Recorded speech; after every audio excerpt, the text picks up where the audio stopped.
man, Polowski, Yeah, the huge Arsenal fan. yeah. Good evening, viewers, and so excited to be back here to discuss all that's gone in the last 48 hours in the world of football. Recently, the transfer window just shut down, and over the weekend, we saw a lot of matches. Though, as an Arsenal fan, not happy we couldn't take all 3 points, but I hope going forward we get those 3 points. Right, so that's it from Polo. You heard him. He's Arsenal, ardent Arsenal fan, and is here with us tonight on Talk Sport for this edition. Once again, I want to let you know that we're going diving straight into today's subject. We're looking at emerging talents. We're looking at the rise of left foot wingers and footballers in particular. The days of Lionel Messi, Risto Stoichkov, and the likes of Arjen Robben is virtually dusking or getting over. As it is right now, we have some emerging talent with a left foot, and we're going to go right into them. We're going to look at them, and we're going to try and dissect some of these super players that the god of football has given us. We're looking at the new generation of left wingers dominating football right now. And if I mention left wingers and left-footed footballers, there's no way I won't mention Lamine Yamal, the rising 18-year-old Barca superstar. And then we have to talk about Bukayo Saka, the wonderful Gunners Arsenal kid who has become a mature man in the game. And we also have the likes of Mohamed Salah, who is a super human being. He has so much accolades in his store and so much silverware the young man has gotten with his left foot. So today we're entering the golden era for the left foot wingers. How do players with left foot, how do you think they fare in football? You can put that in our comment section. You can join us in this conversation. You can put your thoughts right there, or you can put a call through to us on the line. Just put it there on the YouTube page or Facebook page. So how do these players change the tactical approach of their teams? This question, Paulo, I'm going to ask you the first question. Which left foot winger excites you most right now? Well, at the moment, you can't look beyond the man from Spain, the Barcelona guy. Talking about Lamine Yamal, is probably one of the best, winger right now in the world, and still very young. And also, there's a boy coming up now. He's also a left winger at Arsenal. They call him Max Stoneman. He's very young, and still under 16 years. So anytime I watch him, I'm always feeling excited. But at the moment, you can't take anything away from the man that has been there for the past 2-3 seasons now. Talking about Lamine Yamal, he's a very exciting player, and with time, I think he can do more than he has already done with the Barcelona football club and also the Spanish national team. Wow, so you guys, you heard it from Paulo. Right now, for him, the most exciting left winger is Yamal, the 18-year-old. He just turned 18 years a couple of months ago. And before he turned 18, he's already won the UEFA Nations Cup. He's already won the La Liga. He's already won the Super Copa. He's already won the Copa del Rey. And so many accolades the young man has won. He's got several assists, several goals. He's on top of La Liga in terms of dribbles. Last season, he had about 118 dribbles. He alone. And the nearest person to him had about half of that. And that's a fantastic record. And for a player like Lamine Yamal, who is just 18 and has a whole lot of future ahead of him. He still has like 17 years to play if all things go well for the young man. But the question I also want to ask you is this.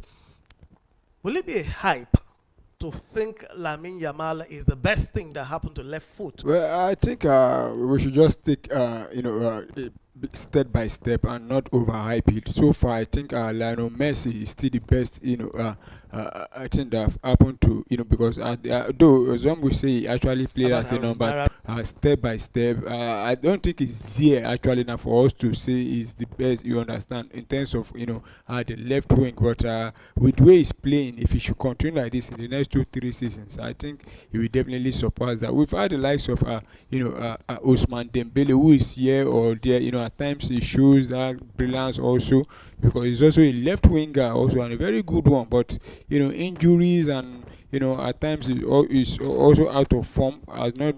That's why the conversation around him has actually down a little bit. But right now he's presently in contention to win the Ballon Ballon d'Or, d'Or. Yeah, but And he's on in contention with his left-footed winger yeah, as well, of course, Lamine Yamal Lamine Yamal. But we should just and take it. Rafinha. Yeah, we should take it. A bit by bit. But if you talk about Rafinha has been playing the other side because of Lamine Yamal. So it's to be honest, Lamine Yamal, if he continues like this in the next 2 3 seasons, I think he will definitely surpass. It One, just take one. It's definitely One of them. Well, I'll go with Mohamed Salah. Yeah, Mohamed Thank you Salah. very much. So he's choosing Mohamed Salah because Mohamed Salah He's the old guard. He knows what he takes to experience. experience. He's been on the game, and the reason why I'm picking Mohamed Salah is that unlike Lamine Yamal and co, they might have 5 6 chances and take two. But with Mohamed Salah, one chance, one goal. So that's the reason. Beautiful. So you heard him from wherever you're watching us from, and you can see that even with the emerging talents of Lamine Yamal, Ousmane Dembele doing great wonders, and the Dorman kid in Arsenal, we still have the experience, the experience proven guy in Liverpool, actually all records in the EPL right now, and he's on to setting new records also for Liverpool as well. So we move on straight into the next topic. And as I said earlier, viewers, if you have a comment on the subject we just taken, please put it on the platform. Just type it there in the comment section. Premier Fan Center, Sports Fan Center. You're looking at putting it on our Facebook page or the YouTube page. This is Talk Sport once again.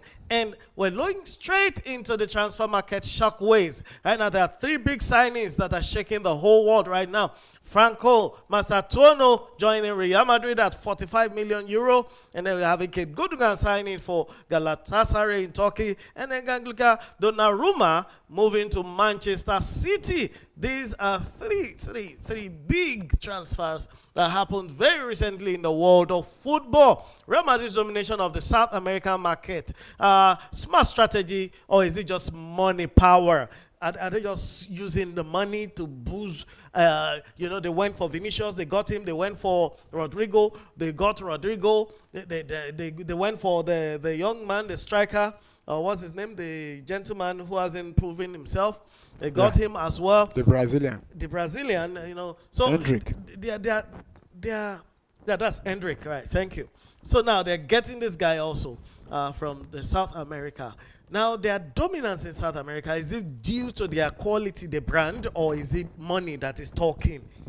I don't think it's just money. I think it's about the brand of the club. Real Madrid are no, I don't think there's anybody that can argue that they're the biggest club, in the world in terms of, trophy, accolade, name it, overall. I don't think there's any planet you will not see any Real Madrid, found, or anybody have said they've not heard about Real Madrid. But I think you see a lot of South American players. There's this love for Real Madrid. Where you look at the kind of players, the South American players that Real Madrid have always had in the past, and a lot of South American players, most of them, they will tell you they dream to play for Real Madrid. Absolutely. One day. But if you ask me about Mustatuno, he's a promising young player, and we just hope because I could remember there was a time I was in the studio here. We were talking about Hendrick. I said so far he hasn't lived up to expectation. Exactly. Because the hype around him, I don't. To me, I've watched him play several times, and I don't understand where those hype, came from. So it was like they packaged him for Madrid. Yeah, and in fact, to the extent that the former manager Carlo Ancelotti, who is now the Brazilian manager now, the national team manager, was asked, why did you drop him? He didn't even know what to say, other than he had to give an excuse that he hasn't been having playing time with his.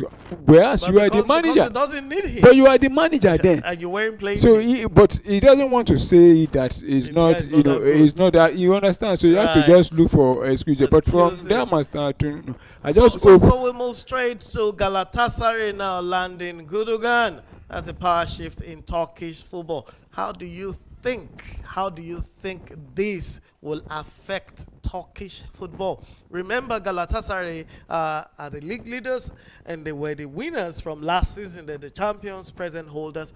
2 seasons ago, they also won it. So they're almost making it a perennial trophy for themselves. And remember the fate of Mourinho at Fenerbahce, where they had to ask him to go after 1 season for not getting where and the deliverables they gave him.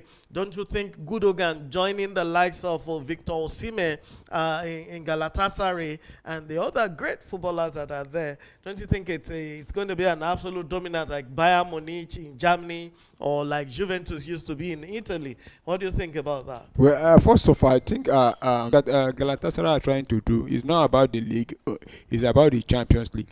I think they want to progress and want to go for, and kudos to them bringing on Ilkay Gundogan back to Galatasaray there.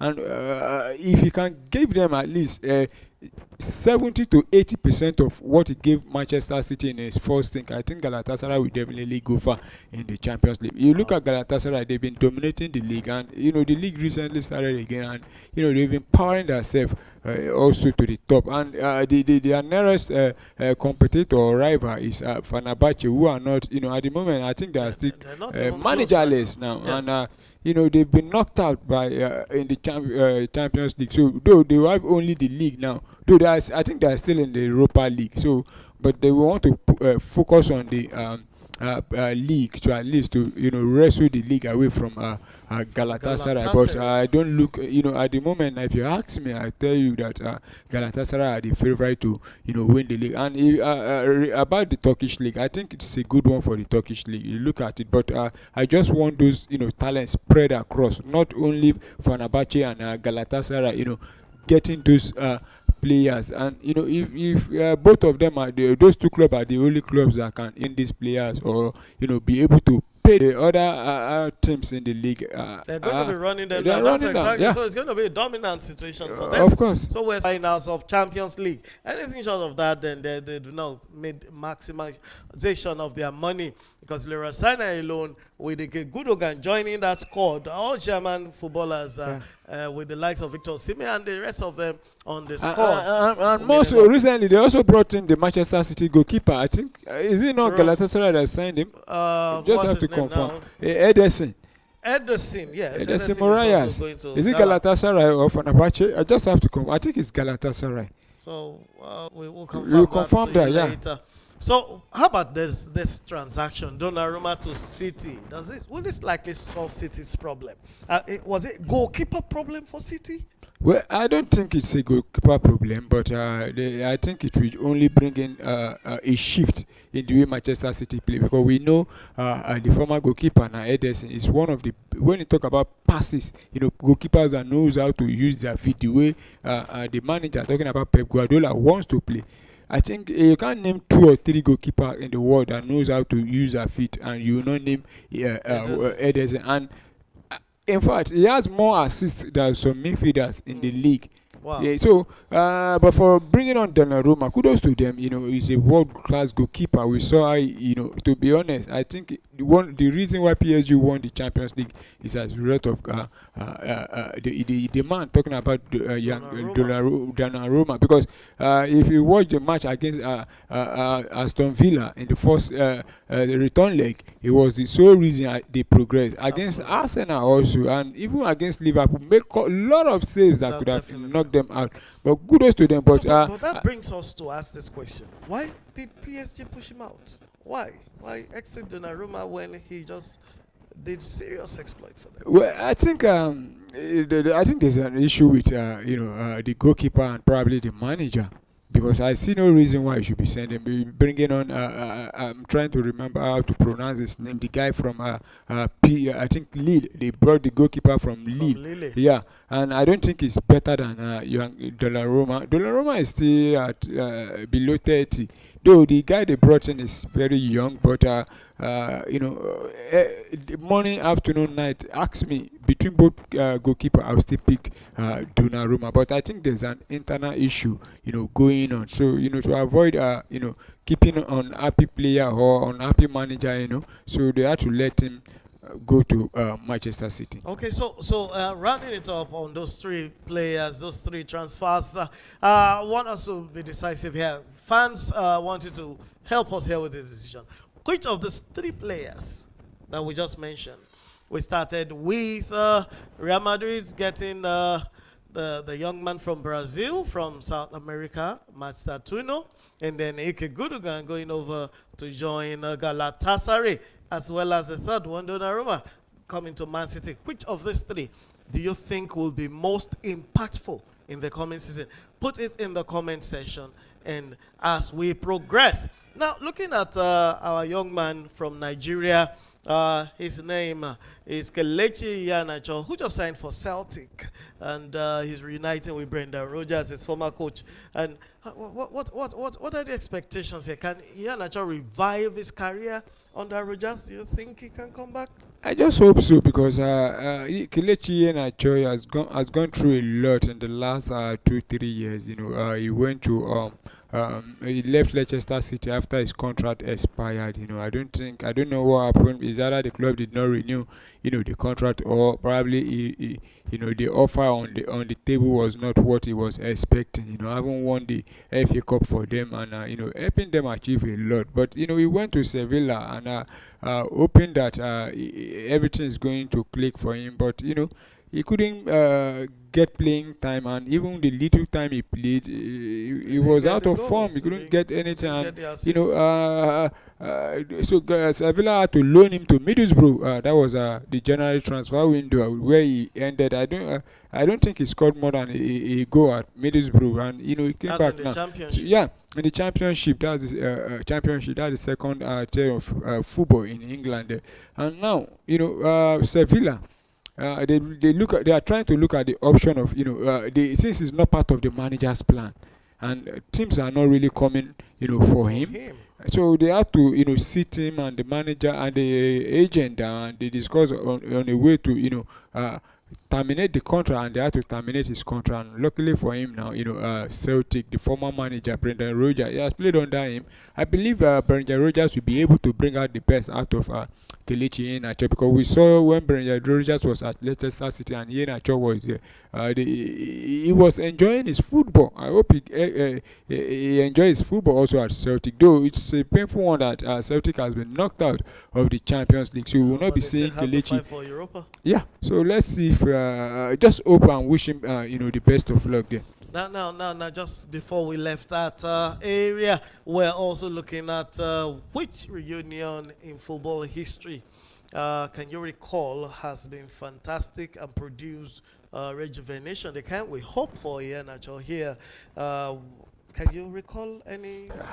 Yeah, before I go to that, I just was talking about Ederson the other time. I think the club he joined was actually Fenerbahce, not Galatasaray. Yeah, right. So our viewers is Fenerbahce. Yeah, also club. Yeah. So, but if you talk about reunion, I think it's very hard now. I can't find the last 5-6 years, or in fact on the last 1 decade of any or coach that's actually stand itself, and it's like we are used to it, because I can't remember how many of these tournaments that we qualify without bringing out biro and paper with the calculator on the table. So I think we are used to it, but there's still some still hope.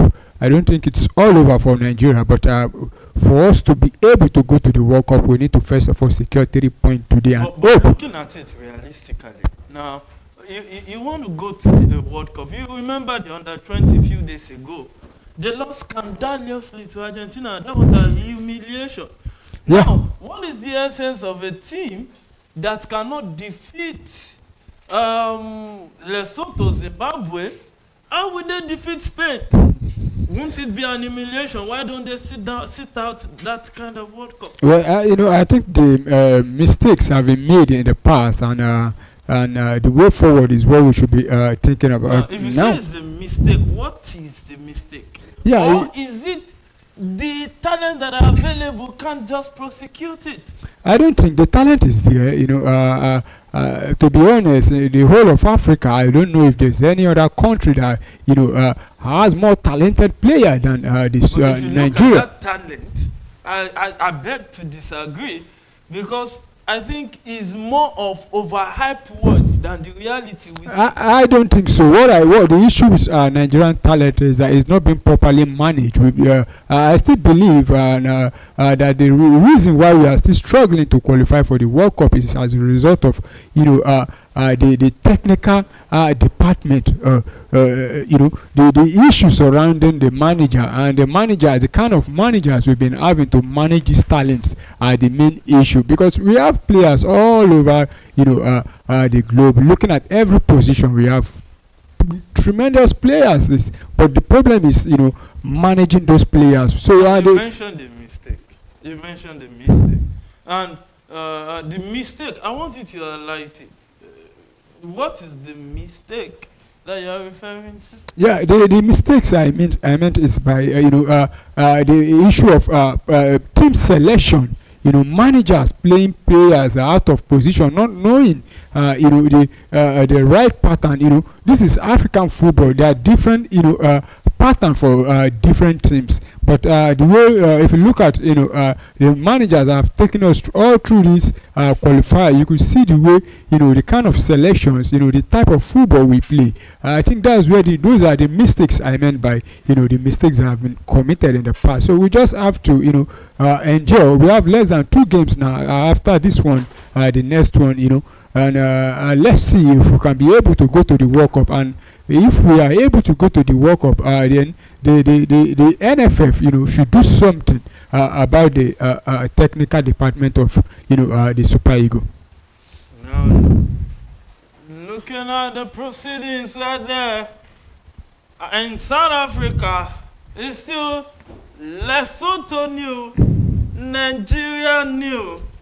Wow. It promises to be an exciting matchup between one giant and the second, which will be called the so-called minnows of football. But hey, I beg to differ that the gap, the difference is clear when it comes to the success the Super Eagles of Nigeria has made compared to the Lesotho that is just trying to build up something in the world of football. But football, anything can happen. And indeed, it can happen anytime and anywhere. So Lesotho is attacking with the ball, but the Nigerian defender heads that one out. And it's Osimhen chasing the ball, but the Lesotho goalkeeper had to clear that one. And it looks like even the Lesothans are not going down without a fight. Going down, they're already down. They have 9 points, but their chances of qualifying. What I mean that is visible. I don't think it's visible at all, because for them to qualify, look at it. If you say they have a 9 point, Lesotho, they have 9 points really, and they need to win the remaining 2 matches, which give them 6 points. If they are able to do that, and they will end 15. Whereas you have teams like Benin Republic, South Africa, They are already on 14 points. So I think Lesotho are more or less out, because if we are saying Nigeria have a very very slim chance of qualifying, definitely Lesotho are out. So but they just want to make sure that they drag the Super Eagle along. That is what they are trying to do here. Yeah, you heard Polo right there saying they want to be the spoilers, the same way the Zimbabweans were spoilers against the Super Eagles of Nigeria right there. And let us also remind our viewers that this same Lesotho are the reason why CAF had to they had to deduct FIFA rather. Really mainly the reason. It was just South Africa making mistake on their against this same Lesotho. They made a mistake, because even with that guy on the field, without that guy on the field of play, I think that South Africa would have still defeated Lesotho. Definitely. I think it's just a mistake, a costly mistake at that for the South Africans. So the Nigerian player is down right there, Calvin Bassey. Oh, look at that collision. He went for the ball and straight to his waist, and he went down. And that can be a very painful one right there. So Calvin Bassey is about to be on his feet already. Let's see if he will be able to continue this one. I think he will definitely be able to, because he's already on his feet now.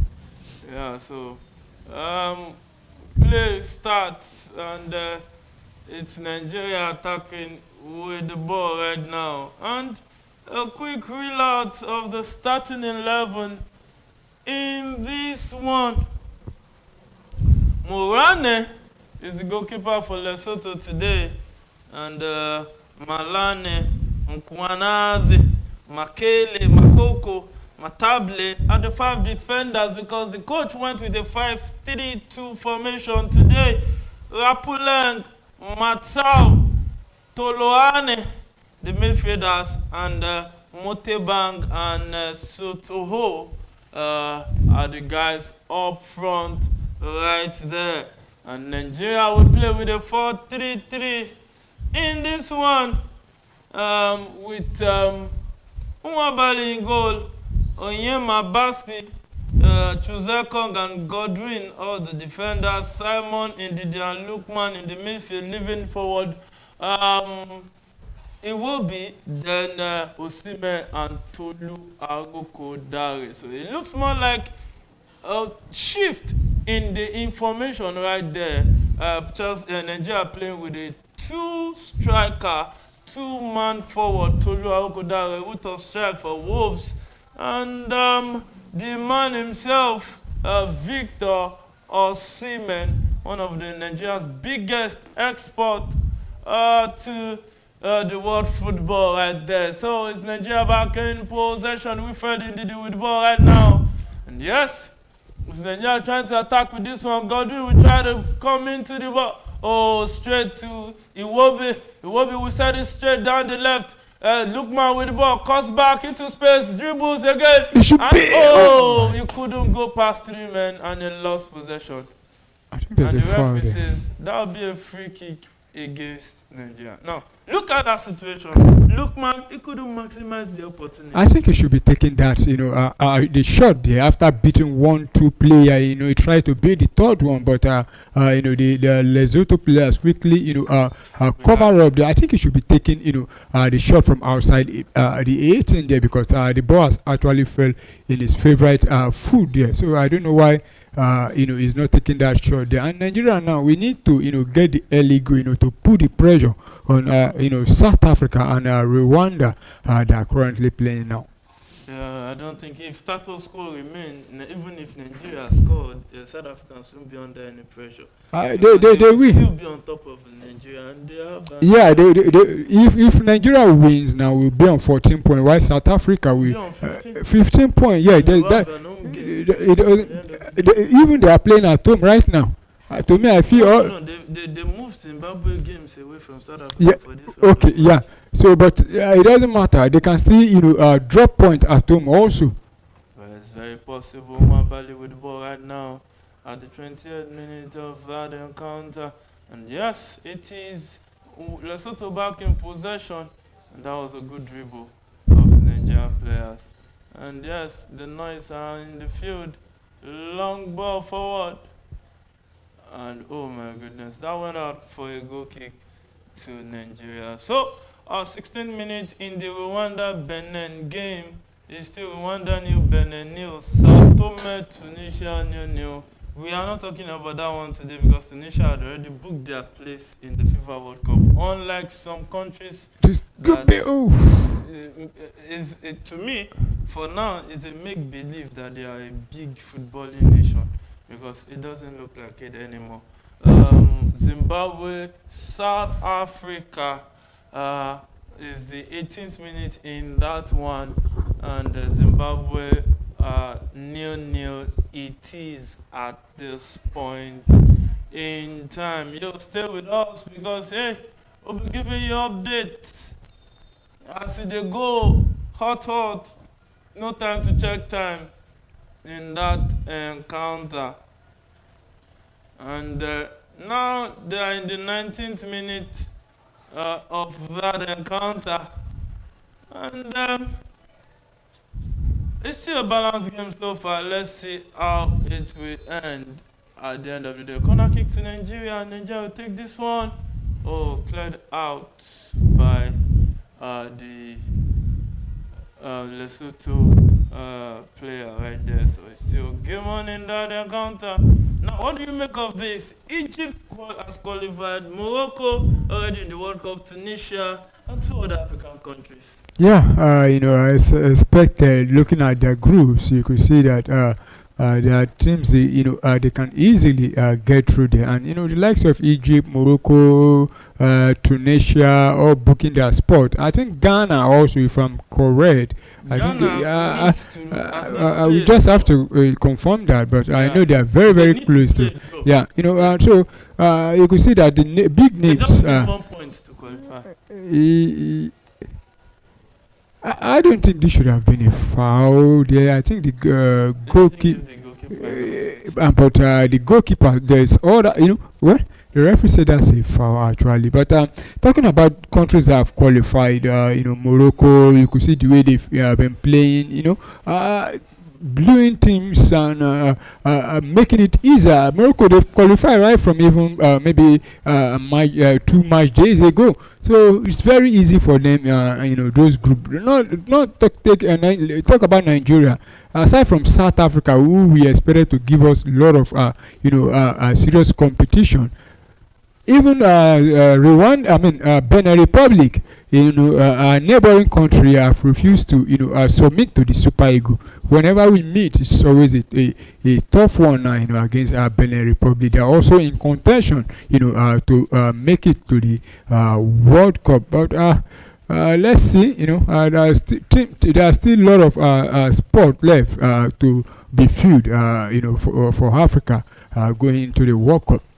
Yeah, so there are still some spots to fill, and one of those spots is the Nigerian group. Well, there we don't know which of South Africa, Benin.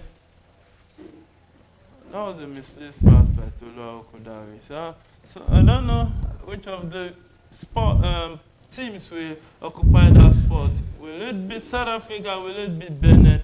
Will it be Rwanda? Or will it be Nigeria? Because all these 4 teams, even Lesotho has an outside chance. Well, mathematically, they are still, they are still on it. It's just something to talk about right there. Really close to call at the end of the day. So, game on in that encounter, long ball forward, but Ademola Lookman could not chase that one. And the goalkeeper says, relax and calm down. So, at the end of the day, he grabs it after Osimhen went to at least put some urgency. 25th minute of that encounter. Long ball forward by the Lesotho goalkeeper. Yeah, Arokodare drops it for the run of Osimhen. Chase the goalkeeper. The goalkeeper clears that one. And it will go out for a throw-in.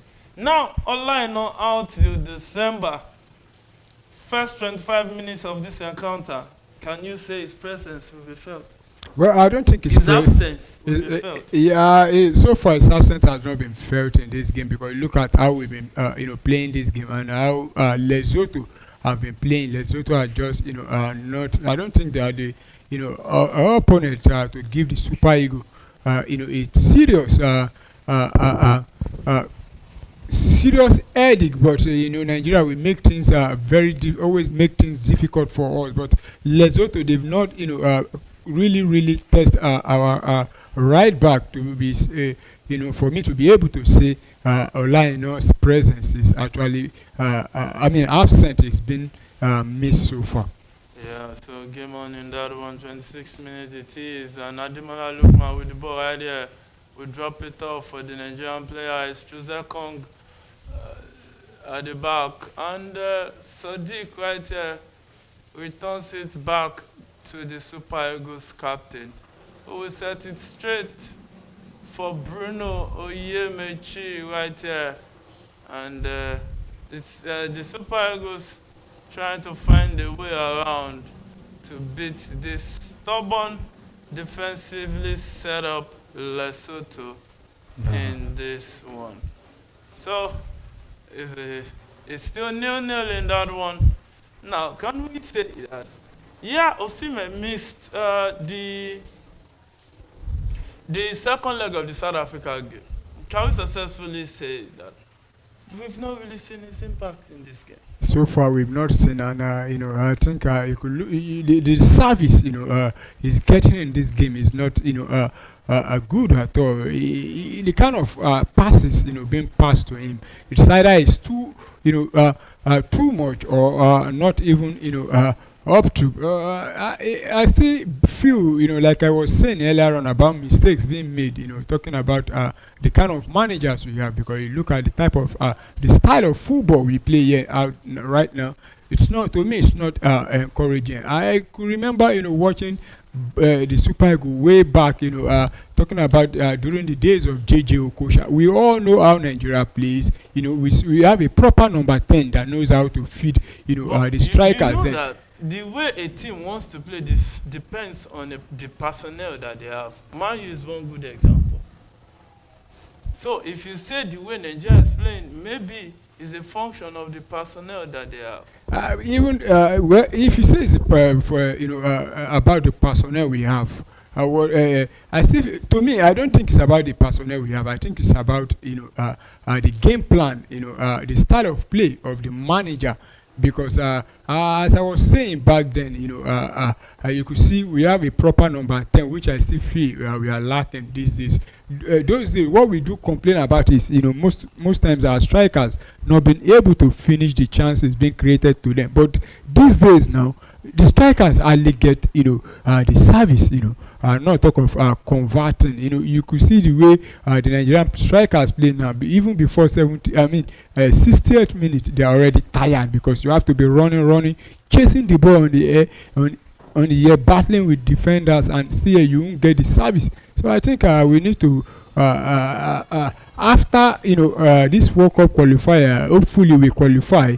The NFF, to me, my own suggestion, they need to sit down and let's have a roadmap of how Nigeria, how they want the Nigerian Super Eagles to be playing going forward, and then you pen down the kind of managers that aligns with the way you want the Super Eagles to be playing. That's the kind of manager you bring on, not just going on and bringing one manager, Pesero, this and that. Even this manager we have now, to be honest, I'm not 100%. I don't have 100% confidence in him that he is the future for the Super Eagles. Well, so will it be the future for the Super Eagles? But be that as it may, I think Nigeria is really lacking in the area of great football building talent. And drop very good. Nobody. And that was a clearance of the Nigerian player, and is going to be a throw-in to Lesotho right there in that one. So I think is it a VAR check there or what? I don't think there's VAR in Well, because the way the referee was actually raising his hand, you think he's talking about the I monitor. think he's talking about the ball. Most likely, I think he's talking about the ball right there. So, game on is Lesotho attacking with the ball right now. And yes, can they do something spectacular? Can they surprise the Super Eagles down the left? It is and attacking with the ball. Can they do this? A drop pass, running, moving with the ball. And they set it forward and he shoots. Oh, the shot was blocked by Calvin Bassey. And another shot follow up. Oh, but he couldn't convert that one. Too much power on that one, and it kept rising and rising at the end of the day. I think that was a wayward shot from the number 17 jersey of Lesotho over ambitions, if you ask me. So offside trap against offside foul against Ademola Lookman right there. He went in behind, but it was way, way behind. And I don't know if you've noticed something. What I've noticed in this game so far is that Tolu Arokodare, his presence have not been felt in this game. And you could see, I think Nigeria is playing a 4-4-2 formation if you look at it, because Ademola Lookman, playing from the left-hand side of the attack for Super Eagles, his wing has been mostly used, and though he has been trying to overcook in this game, instead of trying to release or take the shot one time, but he tries to keep on, moving with the ball instead of releasing his man or taking the shot on. Yeah, so it's Nigeria with the ball right now. And that was a good turn from the Nigeria player, and the cross straight was blocked off, and that was a good clearance by the Lesotho player right there. It's Lesotho back in possession of the ball right now, trying to turn defense to attack, and they lost possession right now. Calvin Bassey will attack with the ball. Can he do with it? They set it up for who he will be, his fellow teammate at Fulham Football Club, and a pass from Iwobi to Lookman. Lookman will cross this one, and the goalkeeper parries that one out. And yes, they won't be in a hurry to clear that one. Build up from defense to attack for Lesotho. Still running with the ball down the left. He set a pass. Oh, and a link-up pass also. But William Ekong was there to allay any threat. Right there. And a long ball forward down the left. Oh, Ademola Lookman also caught in an offside position right there.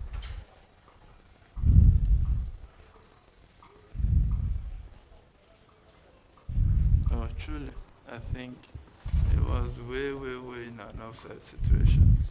Yeah, and I think Ademola Lookman, this should be the second or the third time he'll be caught, in that position. He needs to, try and make sure he times his running before, making the move. And whoever is dropping those kind of passes also needs to make sure that he raises himself up before giving those kind of passes.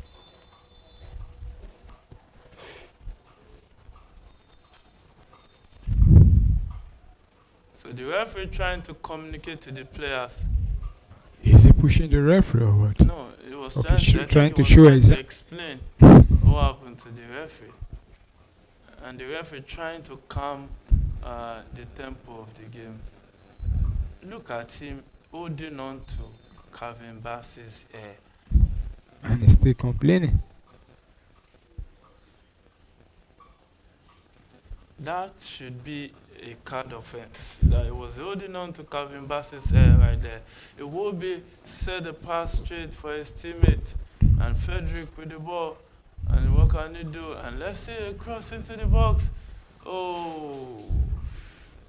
And indeed they couldn't keep that one in play right there. The Lesotho goalkeeper will play this one forward and headed down for the Lesotho player to keep the ball right there. And there's a pass. And the Bassey blocked that one behind. And he didn't really react fast to that one. And he crossed into the box. Oh! That was a good chance for Lesotho to take the lead, and they couldn't pounce on it. My goodness. Look at that cross into the box. And he almost got an header off that one. Yeah, and you could see, I think if the Lesotho is offside. Oh, thank God, it's offside. If Lesotho, try to come out and play and attack the Super Eagles, I think they will definitely get a goal because looking at their first three, attempt here, and if the player had connected properly with the ball there, I think that could have ended at the back of the net. You see the Nigerian defender there. I think that should be the guy from Fulham, not marking the Lesotho player there properly. Osimhen couldn't Still on it. take advantage of that one. Most of the time with the ball right there, had to go far back to the Nigerian player and then cross into the box. And Osimhen with the header, but straight to the goalkeeper right there. And it's getting more interesting as the game goes by. Yeah.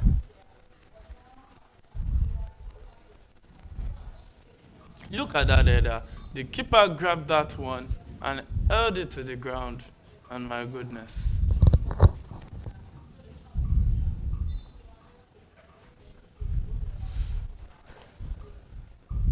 Ball into the box, cleared out by the Lesotho player right there. And that was a very high jump. Too high. I think the referee should start spending the cards in this one. Because that was a high jump right there on the Nigerian player. And Lookman passed to Arokodare, dropped it off for Osimhen. But I don't know what Osimhen wanted to do there. But he couldn't get what he wanted to do right. And that went straight to the goalkeeper right there. Yeah, and I think there's I don't know what the manager is also doing. You look at there's a way the Super Eagles have been playing this game, trying to cross the ball and to Victor Osimhen or to Lua Rokudari to head the ball, But you look at the distance between where the ball was, supposed to drop, so that the Super Eagles player, can attack the ball, and the goalpost is actually way, too far, not too close to the net, and for you to be able to head that kind of ball into the back of the net, you need to generate a lot of power with it. But if it's too too far away from the goal, how do you do that now? I think we should be looking at other means also, not possibly cross and nod. What stop us from trying a 1-2, or taking the shot from outside the box also. Well, you can only play according to the talents that you have on the field of play. In the Nigerian case, they lack a proper playmaker. So there's little to what you can do when you lack a proper playmaker. And that's Ademola Lookman with the ball right there. That's a clearance for the Lesotho goalkeeper. Calvin Bassey will control this one. And straight to Iwobi, who tries to pick his teammate.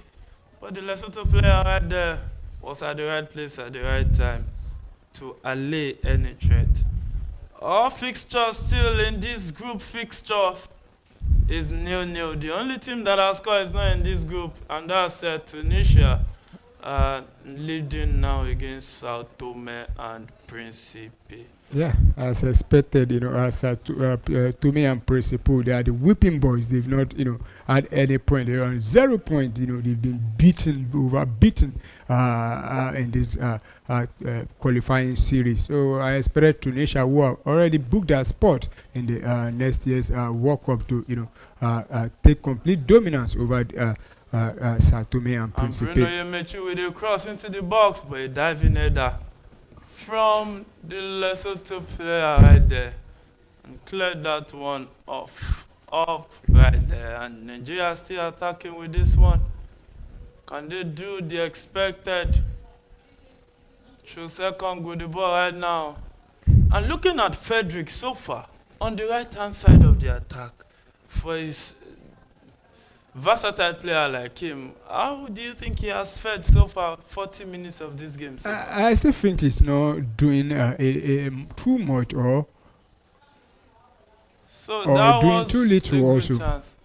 That was a good chance. Osimhen couldn't do something good from there. And yeah, that's still and a chance for Lesotho. Oh, that shot was wayward. He almost steal that one off through second. My goodness.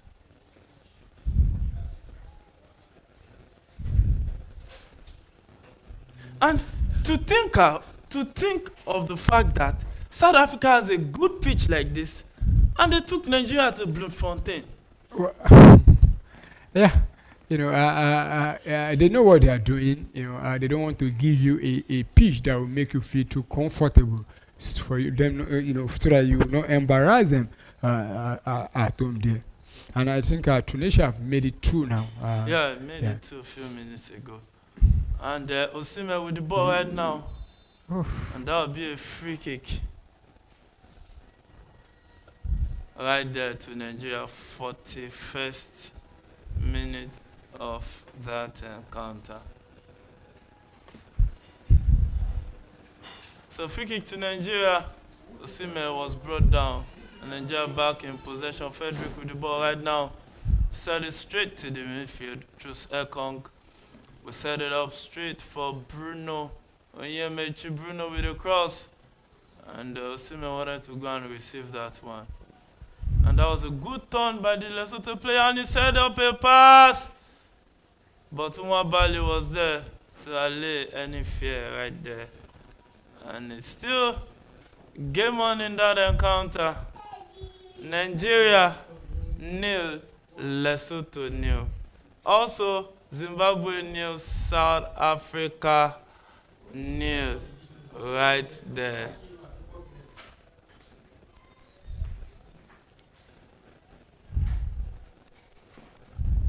I think we might be seeing, a halftime draw. That's from the Nigerian group there. Yeah, Nigerian group fixed. It's looking like that because we have less than 3 minutes to the halftime, probably plus maybe additional time from the referee. Yeah, so game on in that one. It will be with the ball right now. And he said a long one straight for Bruno. Bruno brings it down. Set it up for Iwobi with the ball right there. Tries to pick his teammate. But it was deflected off Victor Osimhen right there. And Lesotho playing with so much confidence against the Super Eagles of Nigeria.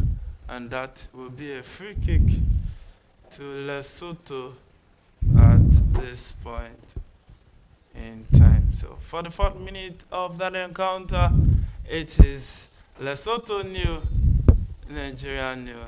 And it looks like Tunisia has made it 3 in that one. So, yeah, long ball right there. Bruno straight to Lookman. Lookman doesn't really look like he's really in this game. He needs to put more effort in this game, do more. And choose Ekong now with the ball straight to Frederick Benjamin. And that was a quick turn by Undidi back to choose Ekong. Straight to Ndidi right there for the 4th minute. It is straight down to Bruno. But hey, that was an overheated pass from the Nigerian player right there to Bruno Onyemechi. Couldn't keep it in play. Oh my goodness. Now, when you look at the talent of the Super Eagles, you keep asking yourself, are we sure this is not the best Nigeria can offer? In terms of talent or in terms of how they've been, talent. I think this, at the moment, this is the best we have. And if this is the best Nigeria can offer, Nigeria is in big trouble. I don't think so. Football-wise. I don't think so because if you take these talents we have, take them to many African countries, I think at least about 60 to 70% of our players will definitely start for those countries that we feel that are playing or getting the result at the moment. So I think the issue, as like I said earlier on, is based on the technical or the managerial aspect of the Super Eagle, which has not been managed properly in recent years. So Arukodare with the ball right here, set it up straight for Iwobi. Iwobi still with the ball. What can you do with it? And it's a dribble right there, but it was blocked up for a corner kick to Nigeria. Moses Simon trying to be tricky right there, and he couldn't get the better of the Lesotho player right there. So it is corner kick to Nigeria. 1 minute added done, and I think it's rightfully so. And the cross into the box. Oh! Arukodare couldn't connect that one into the on target. And it's half time in the Nigerian game. It ended 0-0 at half time. Yeah, 0-0 at half time.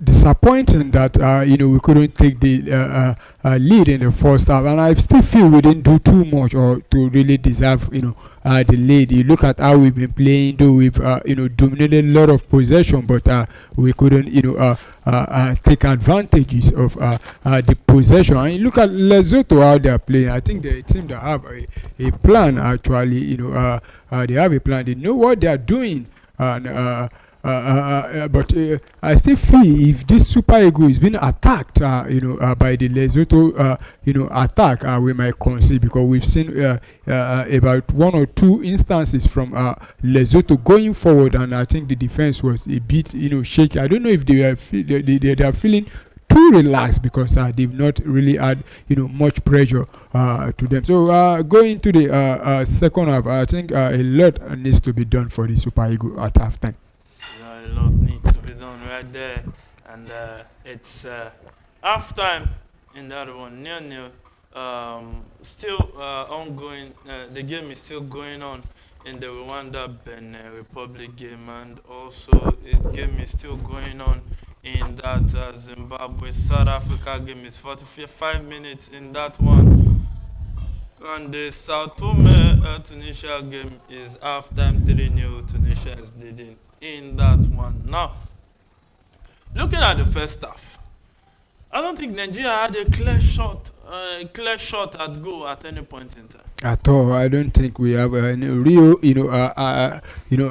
clear shot. I was complaining about how we want to get the goal. You could see how they are trying to play, trying to cross the ball, and hoping that Victor Osimhen or whoever is there will connect with the ball. And at the same time, I'm having issue with, I'm not having issue with trying to cross and no, but I'm having issue with the delivery. You look at the distances where the ball, the crosses are ending, and where the goal post is very, very far. There's difference between when you are attacking the ball with your foot and your head. With your foot, you tend to generate more power compared to with your head, and the distance is there. You could say about 2 or 3 players, already sandwiching the Nigerian attacker, and you are still putting the cross there. What stop us from trying to pass the ball, walk the ball into the box there, and take a 1-2, then 1-2 touches, then eat the ball with foot, or like I said earlier on again, try to take the ball from outside the ball. Ademola Lookman, he had the opportunity, I think in the first 10 minutes of this game, after he caught, he beat 2 players there. He could have taken the ball, but he decided he wants to beat the 3rd player before he was quickly closed down there, and eventually he even committed a foul there. So to be honest, I still don't know how we are going to get the goal with what I've seen in this first half. Yeah, so it's difficult to see how the goal will go in with what has been shown this first half. A quick readout of the stats. Nigeria had 69% of the ball possession, Lesotho 31. 6 shots for Nigeria, 2 shots to Lesotho. 3 on target for Nigeria, none on target for Lesotho. 2 corner kicks. And yeah, practically that's it. And 3 offsides to Nigeria and 2 offside to Lesotho. 9 free kicks to Lesotho. And the 3 offside, that should be Ademola Lookman, because he has been, honestly. Yeah, he has been kept behind the defense line for some time in this game. But looking at the Nigeria issue, to be realistic, is more than what is just happening in the World Cup qualifier. Look at the 8th grade competitions. How are they faring? And the 8th grade was supposed to be the room, the avenue whereby talents can sprung up into the national team. Yeah, I could remember about some few weeks back, we were here covering the African Championship, the under 20, and we saw how Nigeria was humiliated in those in that particular tournament. And though we were able to, make the the final 4 that, and we got the ticket to the World Cup, that's the under 20 World Cup, which we have also been dumped out by Argentina. Back then, I could remember I was here complaining about how the boys have been playing, and because we were before going to that tournament, we saw the manager, picking about 6-7 players from the same team, talking about Remo Stars. We were saying the cohesion, the this and that will be there, but unfortunately we went there and we embarrassed ourselves and came back and now looking at the under 20 World Cup, how we were beating blue black to and be dumped out by a team we should be working over. I think there's a problem with the Nigerian football at the moment, because I still believe the talent is there, but the personnel to manage that talent is the issue. So it's half time in that game, Zimbabwe, South Africa.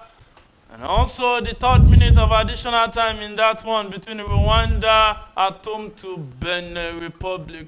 The two teams, Benin Republic on 14 points, Rwanda on 11 points.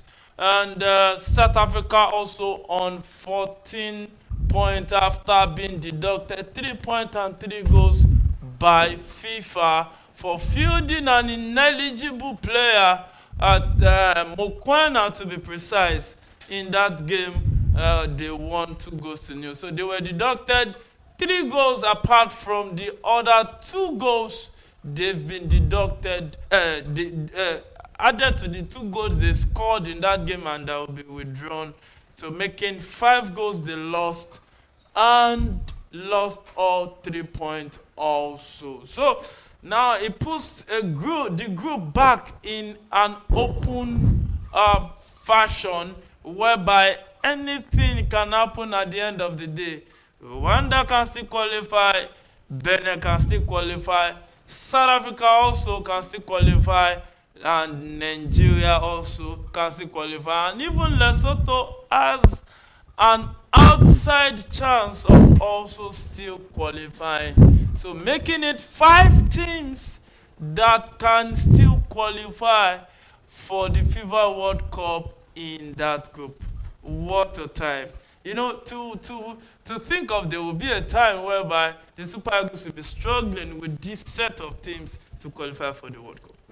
We've been struggling. The last World Cup we were not there, and that was due to playoff. It's different. Nigeria topped their group. But we still struggled. That is the issue. We struggled. Nigeria topped their group comfortably. If you check that last qualifier. But the issue was the playoff. Yeah, for every other country that even the playoff they didn't lose. You remember? But every other country that new draw in Ghana, and they played the 1-1 draw here in Nigeria. Yeah, it's still the same thing. Every other country that progress to the qualifier, through for Africa, also played through those playoffs. So I don't think that Nigeria own is different. And at the moment now we are struggling to qualify. Even Nations Cup, though we've qualified for the next edition of Nations Cup, but I could remember when it comes to World Cup, most times we've been struggling now to qualify for it. So I'm not surprised, and even if it's only anybody that is not watching the Super Eagle game when it comes to this World Cup qualifier that will say, we deserve to be at the World Cup. We've played 8 games and we've only suffered 1 defeat, won only 2. Won only 2 and drawn 5. So I think too many draw. Even the 2 countries that are above us, talking about Benin and South Africa, they've lost I think 2 or 3 games, whereas Nigeria only lost 1. But the games that we were supposed to have won, we continue to play out draws. I could remember, I think there was one. And that's supposed to be whose fault? It's this Super Eagles and Nigeria. I'm not blaming the opponent. I mean the reason why we are struggling. Games that we are already leading. At the end of the day, we allow the opponents to come back and pick point from those games. And teams that we are supposed to blow off easily, beginning and now giving us a serious headache. So Nigeria, as it stands now, I think Benin Republic will still be happy with the scoreline presently across all center in that group. So now, in a few minutes, the second half will start. So what are your expectations? What do you think Eric Chell should be doing right now? We expect him to, I believe he saw the first half, and I don't think there's any. He's not going to tell me that he enjoy what he sees in that first. I believe he's seen, how Nigeria have been playing and how Lesotho have been playing also, because I think Lesotho are comfortable with at least a point. They don't want to lose. At the same time, I don't think they really want to win. Take all 3 points with the way they are playing. Just constantly, defending and trying to eat the Super Eagle on the break. So Eric Chell needs to first of all, I will advise him to change formation and quickly withdraw player. To me, Tolu Aroko Dare is not in this game. Even what's his name, the number 7 jersey, the reigning African Footballer of the Year, Ademola Lookman. To me, I don't understand why he's playing. Is holding on to the ball for too long, and I think we should even be playing with 3 at the back, and bringing in more attacker to join, Victor Osimhen. And I complain about, those kind of crosses that they keep on crossing, and they want Victor Osimhen to score. I don't know, maybe they have a bet that we need to score with a header. If not, why not pass the ball and use your foot to eat the ball instead of trying to cross and get a goal from maybe 30 20 25 yards. So Eric Chell needs to work out magic, because I feel if he fails to win this game, he needs to work out magic, how? I don't know how he's going to do it to save his job, because to me, if Nigeria fails to win this game, I think if we fail to win this game and South Africa still did not win that game, then I don't. Eric Chell should not even be thinking of coming back home with it. Now, do you really think that if you look at the Nigeria issue, that the problem is the coach? The coach and the technical team, because they are responsible for the invite of these players. These players did not come on their own. If you were the Nigerian technical team head, who is that player that is supposed to be in this list that is not? Well, I feel the players are supposed to be there already. Okay. Yeah, but the issue is the manager now. Talking about the manager, I don't understand the pattern we are playing. It's looking at the kind of for some time I've been complaining about Super Eagles. The basic thing we don't even know. Now, looking at it, did you see the game under Eguavoin and also Finidi? And you juxtapose that with under Eric Chell.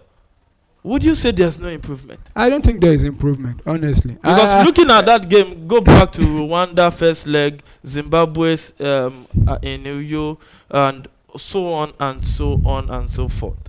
Would you say there's no improvement at all? There's no improvement because if For you tell you, right? yes, because the improvement I want to see is result under this manager. How many matches has he, taken charge?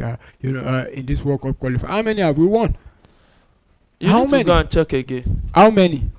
He has taken charge of, I think, 4 games. He won 2, draw 2. He is the only manager out of them all that won. 1 to draw 2, which is not In African football. In a team that is struggling, that is nosediving, that didn't have 1 win when he was resuming the job. We still have and to a team that they almost made it 3, leading Zimbabwe, it was the Lacazette Desica attitude of the player that made Nigeria draw that game. Well, to me, there's no improvement. You still feel that is this same of the same? There's no improvement. Well, you're entitled to your opinion at the end of the day. But for me, I think he has done a lot better than the other managers we have had in this qualifier. Oh, we remember the book of lamentation under Pesero. It became the books of tears under Finidi. And right now, Eric Shell is trying to do the resurrection job. And it's one of those difficult jobs. Sometimes you can be the sacrificial lamb for it at the end of the day. But whichever way it is still Nigeria, Lesotho. The second half is upon us. And the players are back on the field of play. The players are they praying or just dishing out instruction? Well, I think they are doing all together because I believe I don't think they are having another pep talk or different from the one they had in the dressing room. So I think they are praying to to God, please help us to avoid this embarrassment that is already facing the Super Eagle. But will you say Nigerian teams has been synonymous with something, praying. But faith without work is dead. Well, honestly, we like praying this part of the world, more especially part of Africa. I would say Nigeria. We can't do anything without prayers. Prayers. Yeah, you see us praying constantly.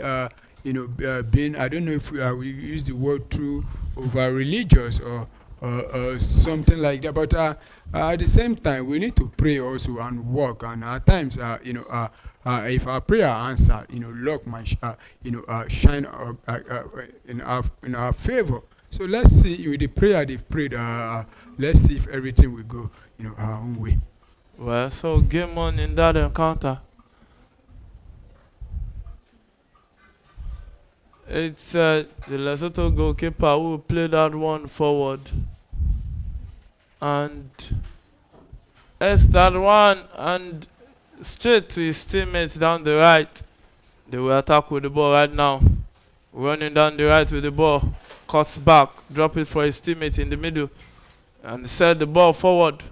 But Calvin Bassey will chest it down for Bruno. Bruno set it straight for Osimhen. Osimhen tries to play in the run of Arokodare, but he lost possession right there.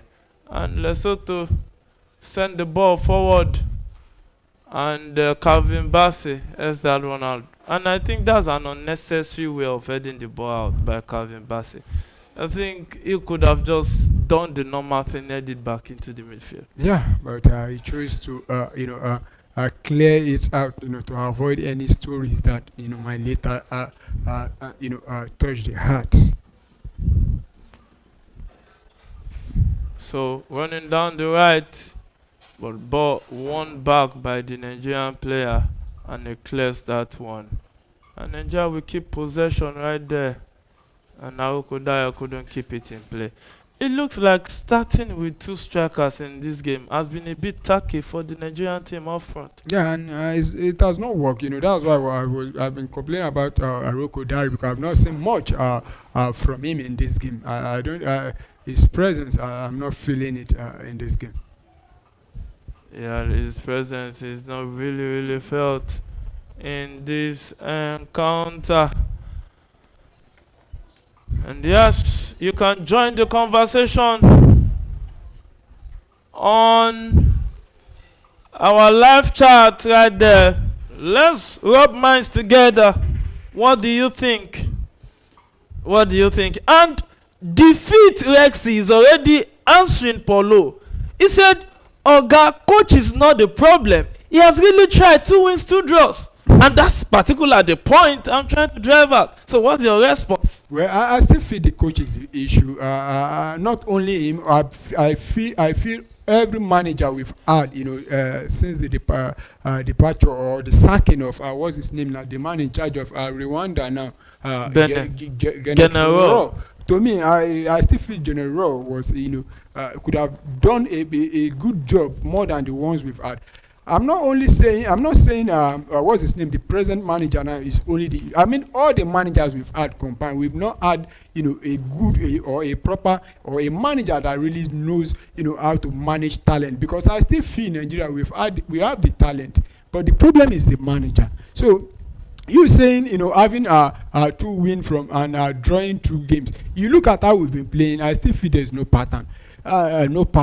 Those games we won, there are games that we should be winning. And the ones we drawn are the games also we're supposed to win. The ones we've lost are the game we're also supposed to win. So where is the improvement? If we bring in him, we bring in him because we want him to qualify us for the World Cup. At the same time, we know the position where we were when he joined. When he joined the Super Eagles, what was the position of Nigeria, in the qualifying stages? And at the moment, after those 4-5 games he has managed the Super Eagles, where is was Nigeria in third when he took this job? What is the distance between first and second then? My goodness, you need to go and check it again before you create this conversation. No. There's no point where you are driving it out. Nigeria was second to the last on the table. With how many points? With how many points? You want to be reminded? Nigeria just had 2 points. How many were? Where about South Africa? South Africa? You must be joking. We have to. And that was a big chance for Nigeria, but Tolu Aokodare couldn't convert that one. And yes, it's still going to be a long night of football for Nigeria. Nelson Ayodele 613 says Nigeria needs to start scoring goals without wasting any chances. We need to beat Lesotho with South Africa and Benin not winning.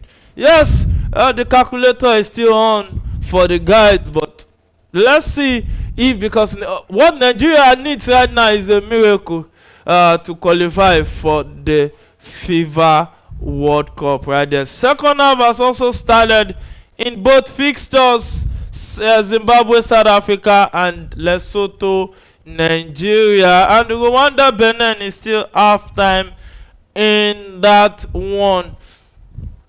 And Tunisia made it 4-0 against Sao Tome and Principe. Now, if Nigeria Nigeria cannot defeat Lesotho, can we not just realistically say something is wrong with the talent pool of Nigeria? That's what I'm saying, that something is definitely wrong, because we have talent. The talent is there and it's very visible for everybody to see. But if we can't defeat Lesotho, and in fact, the first leg, I think we played at a 1-1 draw also. Yeah. That means if we fail to win them now, it means we have played out a goal. 2 draw, and home and away, we couldn't defeat. Then that means there's something seriously wrong, which I still believe is it goes down to the technical team of the Super Eagles. Well, Nigeria playing forward right there, but the pass forward is flagged for an offside right there, and Nigeria will have a free kick at the 53rd minute of that encounter. Look at that pass forward there, way offside right there. That was the right call from the referee right there, and choose Ekong with the ball right there. and he will set it straight to Bruno. Bruno finds Iwobi, and Nigeria building up from defense to attack. And a long ball down the right for Ademola Lookman to bring this one down. He brings it down, set it straight for his teammate, and he set a pass for Ademola Lookman. He will cross the ball into the box. And that's a shot from Tolu. And that's a penalty to Nigeria. Wow. My goodness. The referee has pointed to the spot. I hope and since there's no VAR, I think that's the final penalty decision will stand. That's a shot. Oh. Ooh. Is that handball? Oh, that's an handball. Wow. The hand was way outside the body. Yeah, and you could see, Victor Osimhen already making claim. He turned even before the referee blew the whistle instantly. So let's see if Nigeria will, take the lead now and apply the pressure. That will take this one. Let's just have to. Chusekong, the captain, will step up at the spot right there. So let's see if it will convert that one. And that was a careless hand throw. And Nigeria just converted this one. And I think that it's 1-0 already to Nigeria. William Chusekong converts his penalty right there. So Nigeria lead a goal to 0 at Lesotho. And it was so close. The goalkeeper who scored that one. Yeah, that was a very, very, risky take there. But very close, and you could see Victor Osimhen quickly grabbing the ball while the other players are, trying to, hype the fans, ginger the fans. So game on now, and this is what I was saying about, Nigeria piling the pressure on the South Africa and co. Now they'll be looking at this result, and both of them, the score. I mean the scoreline already now in this game, and saying, we need to do more. And that is where the pressure we overwhelm them and probably lose the game or draw the game if possible. Yeah, but looking at it, that was a well-struck penalty by the captain. Yeah, well-struck penalty, but the goalkeeper went the right way. But if it was not well-struck, I think he would have saved it, because he put it where it was going to be difficult for the goalkeeper to grab that one. And Nigeria now needs to defend and defend very well. We don't just need to. The issue of we need to defend. That's when we continue. We at the end of the day share the point, because that's what we've been doing with our previous matches. When we take the lead, we go and defend the opponent equalize. I think we should continue playing, attacking them, because if you allow them, because one thing I've noticed in the first half is that this Super Eagles, if you attack them, you definitely get good. For us to, for us to be able to, defend this game is we need to attack. Because attack is still the best form of defense. So 54th minute in that game, Zimbabwe, South Africa. It's still South Africa nil, Zimbabwe nil. Stay with us for update from time to time on this encounter. And that was an unnecessary one too from Ademola Lookman to, I think, Wilfred Ndidi right there, and lack of communication lost that beautiful attacking chance. So 54th minute, Zimbabwe, South Africa still 0-0, and 46th minute, Rwanda, Benin is still 0-0 in that one. And also 57 minutes in the Lesotho Nigeria game, Nigeria leading 1-0. And ball forward for Aroko Dari, drops it for Osimhen. Osimhen set it up for Ademola Lookman, and it's Ademola Lookman 1v1 against the Lesotho player. Set the pass for Iwobi. Iwobi shoots, but it went straight to the hands of the Lesotho goalkeeper. What would you make of the performance of the Lesotho goalkeeper so far in this encounter? I don't think he has really been, tested. You look at the ball that have been played.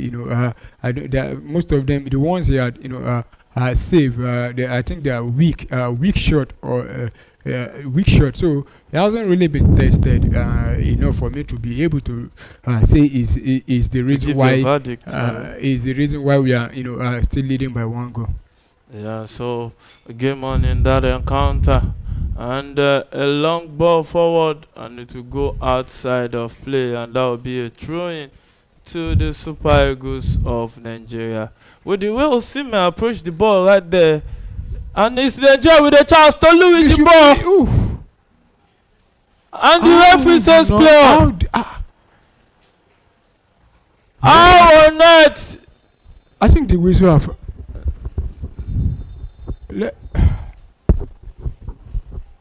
What's the referee doing?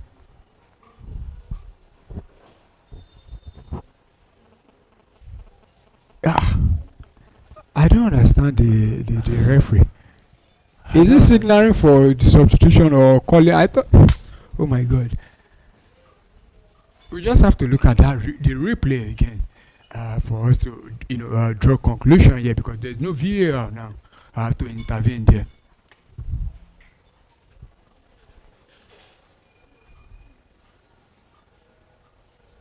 So it's thrown to Nigeria at the 59th minute of that encounter.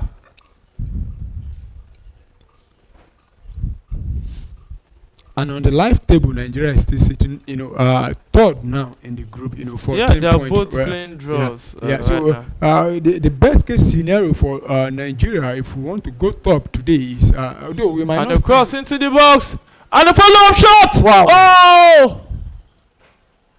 That was well struck. That was well struck by Alex Iwobi, but the goalkeeper said no on the hour mark in that one.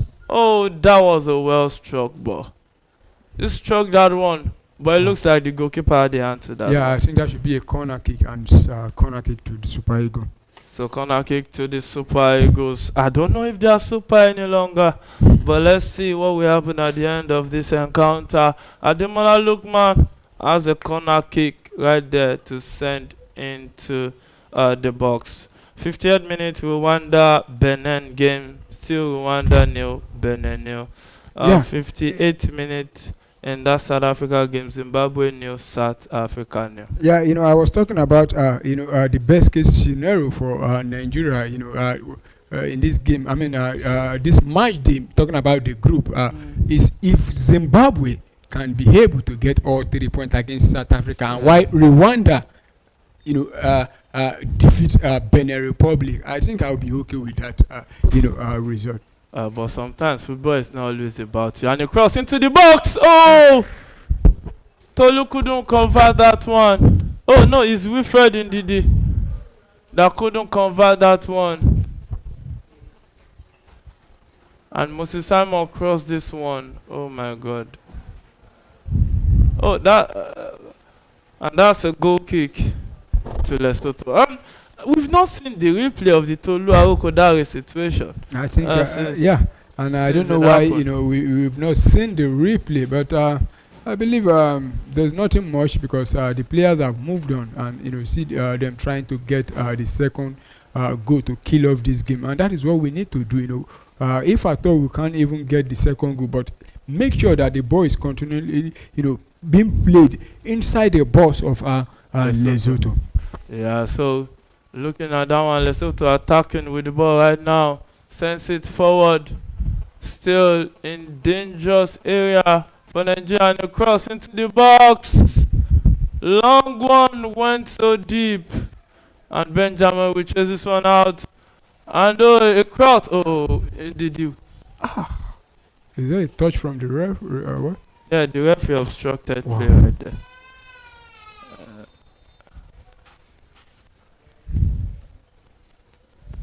So that's a substitution that is going to happen for Nigeria. Yeah, I think Tolu Arokodare is going to draw for Adam Ako. Just have to confirm. And I've been saying it. Tolu Arokodare's presence have not really been felt in this encounter game. so far. Yeah, Jerome Adams is the guy coming in. Adams, I think the names looks. Was it Sevilla? Sevilla. He's been informed. He got a goal against Barcelona. Yeah, and he's been on the score sheet back-to-back game. I think he won them the game also against Rayo Vallecano, if I'm correct, and all 3 points. And against Barcelona, it was on the score sheet also. So game on in that encounter, and that's a pass intercepted by Nigeria, and the drop pass for Osimhen. That should be. Oh, went straight into the bar.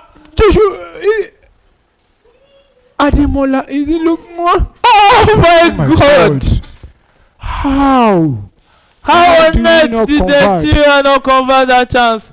Osimhen with a chip went straight to the woodwork. Adams was there, dropped the pass back and cuts back, and that was a good finish. It was just the player at the right place. Wow. I think he could have ballooned that ball into the rooftops. Play on. Yeah, it's play on right there. So it will be with the ball. We set it up straight from Bruno.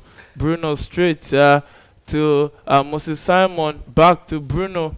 Still the Super Eagles back in possession. It will be dropping deep. Frederick with the ball right here. We set it back for Truce Ekong. And 64th minute of that encounter. Nigeria still in possession. And I think our player needs to be very careful now. Yeah, Ademola Lookman needs to be careful. He needs to be very careful. You're already leading. You don't need, all this. Although the referee have actually, the referee have actually given us a free kick. So, but he needs to calm down to avoid, Nigeria going one man down. And I will even fancy, the manager taking him off because, to me, though he has been involved in, a lot of play, but that was unsportsmanlike behavior. Yeah, he could have calmed down. But you can't blame him. Touch like this sent Osimhen to the hospital. Everybody cannot be Victor Osimhen. So 65th minute of that encounter. Yellow card to Ademola Lookman. He needs to calm down the field of play because Nigeria can't afford to lose him in preparation for that game against Benin Republic right here in Uyo, and that one will be a very, very tough nut to crack. Honestly, and is it the decider or what now? Depending on the outcome of today's match, if South Africa fails to win today and Nigeria win, and but I hope I just wish Zimbabwe can do us a favor, helping Nigeria by defeating South Africa. Then whatever the result, if Rwanda was also able to hold Benin, then on the final day, I think Nigeria should be able to defeat Benin Republic. But it won't be easy because we know the manager that is coming with the Benin Republic team is a manager that already knows the Super Eagles. Yeah, he knows a lot in of and these out, players. so he knows a lot of them. So you know what they're capable of. So, but I think with home advantage, and I expect a lot of Nigerians to troop out, in mass, including we here at Premier Sport. We also be cheering for the Super Eagle. And 64th minute in that Zimbabwe game, Zimbabwe has a red card. Oh my word. And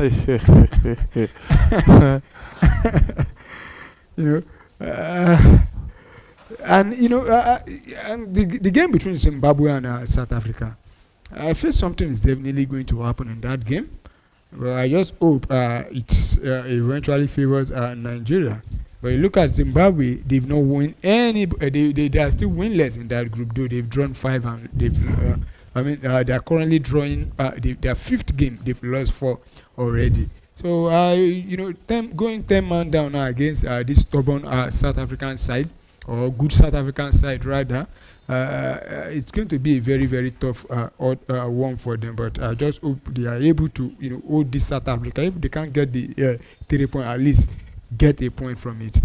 Well, if they can't get the 3 points, get a point from it. That's what Polo is praying for right there. But with the look of things, it doesn't look like that, because Zimbabwe is now 1 man down, and that will increase the pressure South Africa will mount on them. So as far as I'm concerned, anytime from now, South Africa, because South Africa has now scored 7 corner kicks right here. They've played 9 corner kicks rather. after in the second half right now. So let's see how far they can go at the end of the day. You can stay with us for quick updates. You can still drop your opinion on the game going on so far in South Africa, Lesotho, and that's another touch on the ankle for Ademola Lookman. And Tunisia also has a penalty kick right now. So let's see what will happen at the end of the day.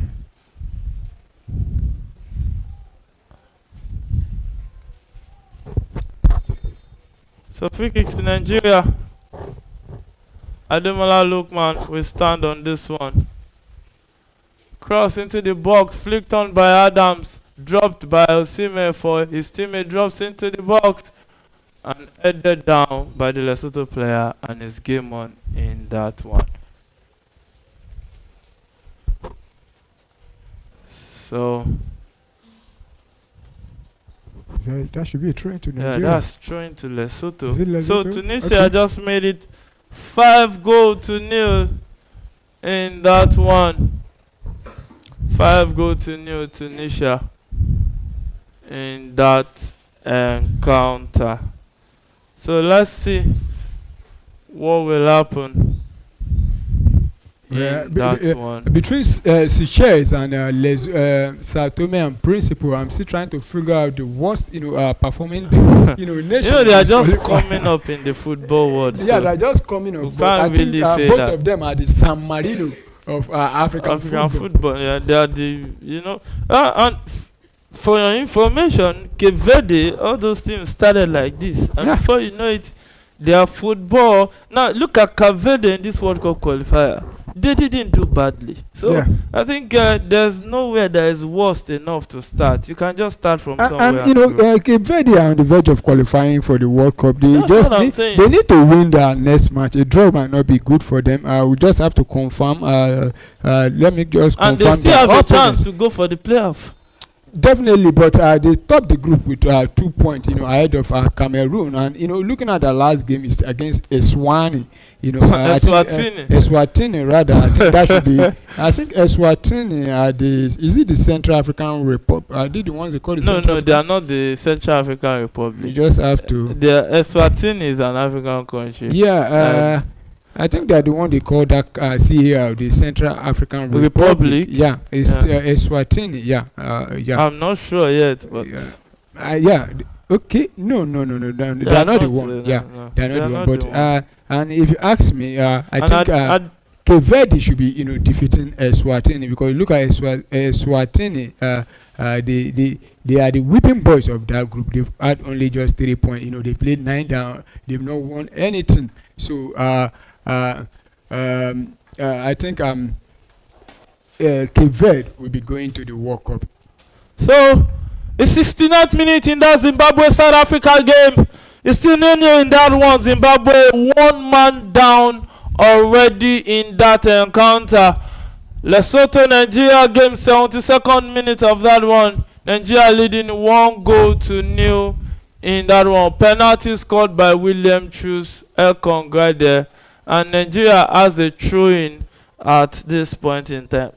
Now, it looks like we might have a situation in this group whereby it will have to be goals that will judge it at the end of the day. Is it goals or head-to-head? No, it's this qualifier is goals. If it's goals, I think it might favor probably Benin Republic, because you look at South Africa, they've scored 12, conceded 9, that's +3.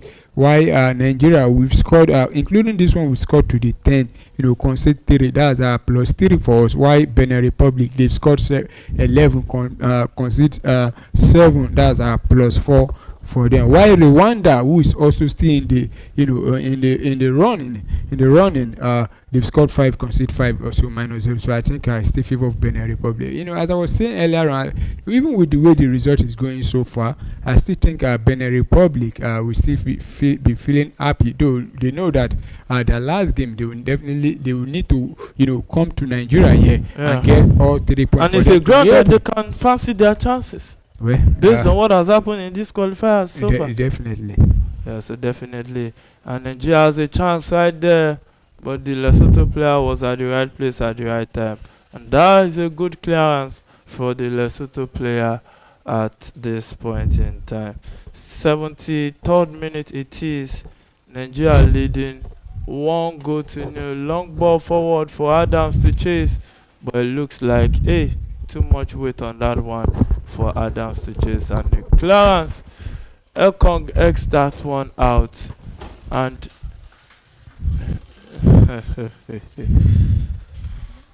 and it goes out of play right there. So double substitution it will be for Lesotho. The number 7 and number 4 is leaving the field for the number 7 of that, namely number 4 is Toloane is leaving the field, and also Neo Ankalake has been brought into the field of play. Neo, the number 11, right there. So let's see what will come out of this substitution at the end of the day. So let's play on right there. And Calvin Bassey brought down the Lesotho player, and Lesotho back with the ball. We try to restart play. And yes, it's going to be a long night of football for all the Group C teams right there. Rwanda, Benin still 0-0 as it stands right now. And that was an header out of play by William Chus Ekong. Now, looking at the performance of the Super Eagles holistically today, if they take this against Benin, don't you think Benin will just have their way easily?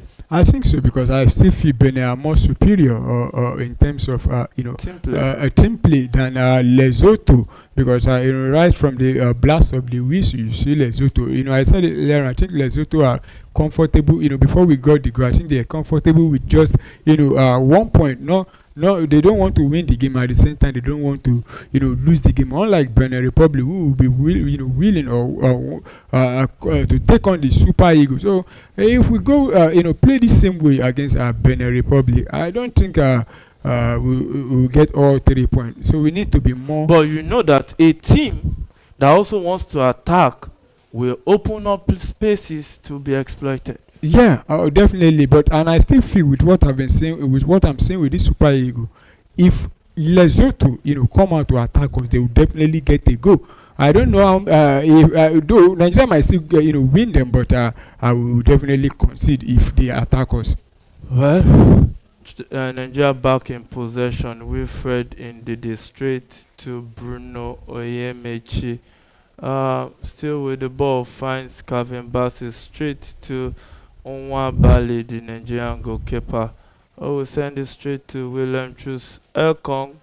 Finds Ndidi straight to his teammate. He will be runs with the ball right now. Set it up for Moses Simon, and he will try to runs into the club and the cross. Headed down. Is that outside? That's an offside. Oh my word! And look at the beautiful build-up play from the defense, and this is what I've been saying. At least it's not all the time you just kick the ball in the air. Move the ball with your foot from probably the defense, and look at how we worked it. At the end of the day, eventually end up even offside. if it's not an offside, that's how he would have struck it. And maybe but you could see. But you look at but you were impressed with the way they moved the ball from the back there. But I thought this was coming from another person that said the coach has not built anything so far. But this one, but they've not been doing this constantly. But look at how easy it was for them. If this was, you need to understand something, Paulo, that to build a proper playing way for a national team is not as easy as club football. Now, he has only had how many windows? This is the third one. And he resumed under pressure to deliver. And if he wins this game, that means he has won he has won 3 games and drawn 2 without a loss. And you still think it's not an upgrade on whatever it is we have had since the start of the qualifier. It's game one in that one. 78th minute of that encounter. Still Super Eagles leading 1-0. They have not really been super today as far as I'm concerned. Against Lesotho, you expect them to do more. Victor Osimhen drops it off for and he drops for Victor Osimhen. Still Osimhen! Oh! That should be corner kick there. That's a corner kick. Yeah, that was fantastic play there. Good attempt from Victor Osimhen, and the goalkeeper again to the rescue. Yeah, goalkeeper to the rescue, and Victor Osimhen trying to put his name on the score sheet, and you look at every other top, players for each country in this. And cross into the box on the corner kick. Oh, straight to the goalkeeper right there. Yeah, talking about other top quality, top players, for their countries in this qualifying series. You see, most of them, including Sadio Mane, all of them. Today, Aubameyang, was on the score sheet. He got 4 goals, all 4 goals for Gabon. For Gabon. Though, you look at Gabon, they are still 1 point behind. I think Ivory Coast with 22 points, and they might not be going to the World Cup. They have 22 points, whereas Ivory Coast is having 23 points. But they are going to go for the playoffs, so they still have a chance. That's still a lot of work fighting to be done. Chance. Yeah, fighting chance. But what I'm trying to say is that you look at most of all these top players, Mohamed Salah, these top players you expect for their countries to get the goal, they are getting it. But when it comes to Super Eagle, I still feel that Victor Osimhen, he overworks himself most times because of the kind of passes he get. Look at this, opportunity again now. And this is Adams. And the dribbles is that is a goal. That is the finish. That has been that goal. Adams on his debut for the Super Eagles. Wow. Adams. Another right substitution from the manager. Where? Tolu came on. I've been saying it about Tolu that he wasn't in this game. No, it's not. Yeah, I want to break it down for you. Against Zimbabwe, Nigeria was struggling. He brought in Aoko Dare. Goals came up. Before that, Lakadesika defending. Against Rwanda, Enuyo, he brought on Aoko Dare, who finally got the goal. Now, against Lesotho, brought on Adams and got a goal. Well, first of all, we just have to admire the goal again. Look at how he deletes that Zimbabwe, the defender. Lesotho defender. The defender moved one way and he had to.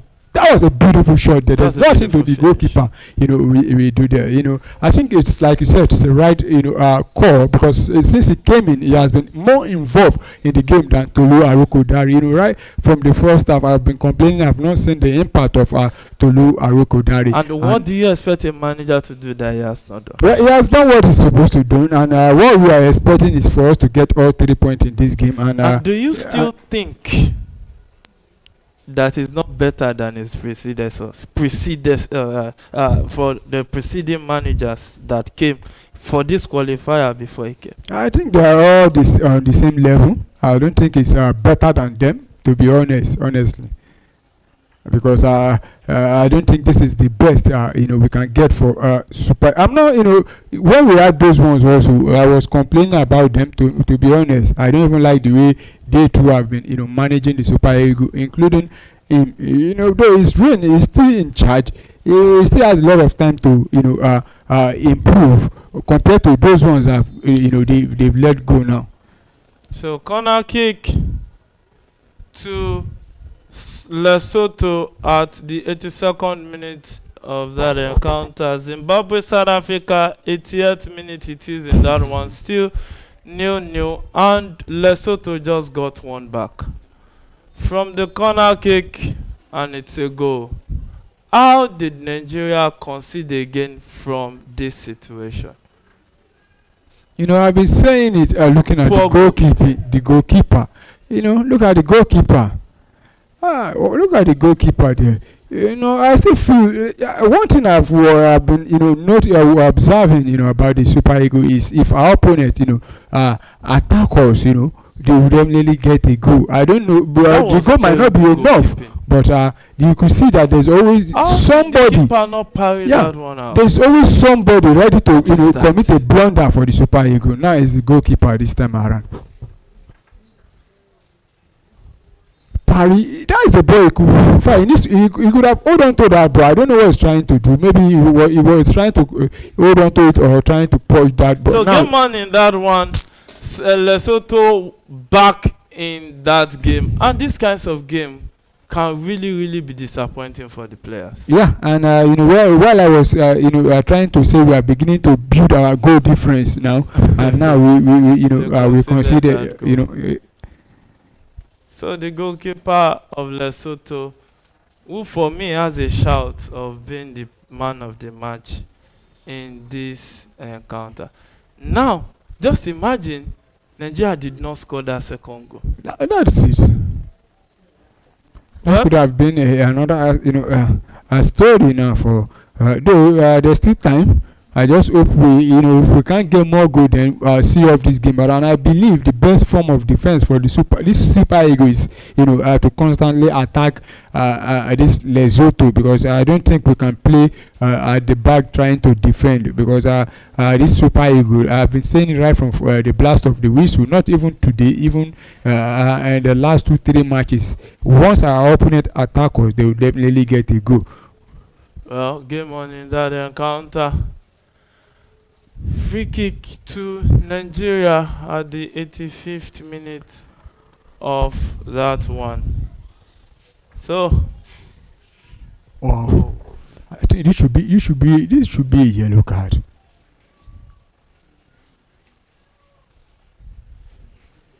What is it doing? And Frederick Benjamin with a cross into the box. Victor Osimhen keeps it in play. Finds Iwobi. Iwobi tries to be tricky with the ball. Set it up for Chukwueze. Who tries to pick Adams. But let's talk about Chukwueze since he common. What will you make of his performance? Well, it doesn't add. And that was a big chance for word. Lesotho. And the flag actually stayed down. I think Nigeria, we are beginning to play with fire now. Look at this. What kind of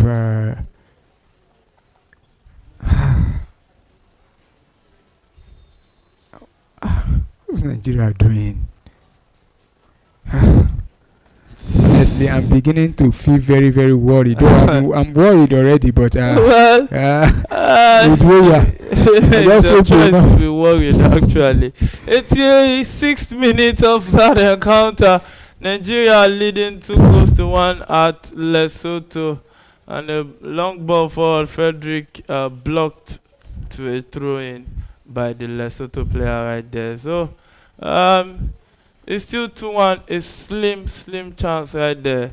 And it looks like the Nigerian defender is back, the West Brom guy. Yeah, Semi Ajayi is back. And a cross into the box.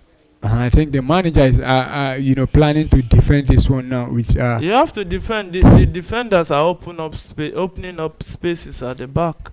And I think that substitution should have come even as at the 2-0 lead.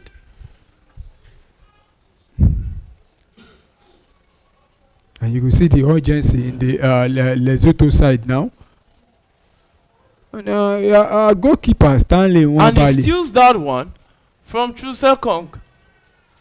Is that a corner and kick? Gets a corner kick off him. I think Chusekong is tired. Kick or goal kick? It's a corner kick. Wow, another dangerous moment for the Super Eagles right now. Well, if I think the substitution should come in before the corner kick. The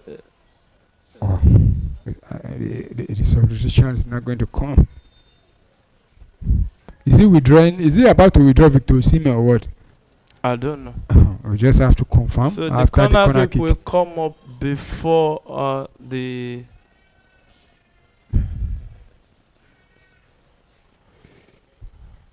Oh, this one was too much.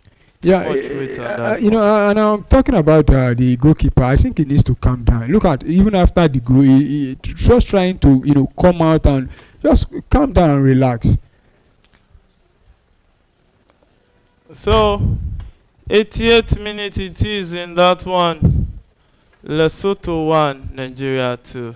And Onwabali will send this one forward. And if the games end like this, Yeah. I think the situation Nigeria will be in, Nigeria won't really need goals difference. Because it will now be down to the points at the end of the Yeah, game. it will be down. It will now down to win your game and hope that South Africa fail to win their own, even if it's draw or lose. Then Nigeria will be good to And go. Victor Osimhen has been withdrawn for Shemi Ajayi. Right there, a defensive-minded. Who would have thought that Nigeria will have to defend against Lesotho? Funny how things happen. Yeah, and it's it's the situation that we Moses find Simon ourselves. also withdrawn right there in that encounter. Is that Seidu? Yeah, I Yeah, think Seidu. that's Seidu. He's back Yeah. after that lengthy injury. To be honest, I used to like him, playing left back for Nigeria before. He's a good before yeah, that injury. I He think knows how to. ACL or Yeah, something. he knows how to move and drive the ball. Going Yeah. forward. He flows better on that left wing even than Bruno Yemechi. I think we miss him in this qualifier. Definitely. So game on in that encounter. 90th minute it is. And Nigeria have had to withdraw strikers to defend this one in this encounter. Wow. What a time. The ball back to the goalkeeper, but the goalkeeper will play in his teammate. And yes, look at how confident South Africa is. South Africa. And it looks like Benin has gotten a goal. Yeah, Benin just made it 1 against Rwanda. Wow.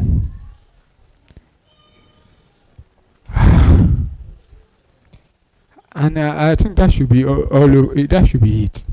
If Benin Republic, just have to confirm it again. Yeah, Benin Republic, they've gotten the goal, and Benin Republic will be on 17 points, while Nigeria will be on 14 points. Yeah, Nigeria is facing Benin. If Nigeria can defeat them, then Nigeria will cancel them out. Yeah, and South Africa, Zimbabwe. I wish Zimbabwe can do the job. If Zimbabwe can get 3 points, then I think we just have to cancel out Benin Republic. Then we are good to go.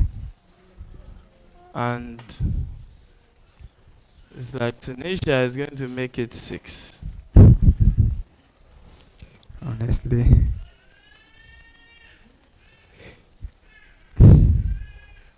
Wow.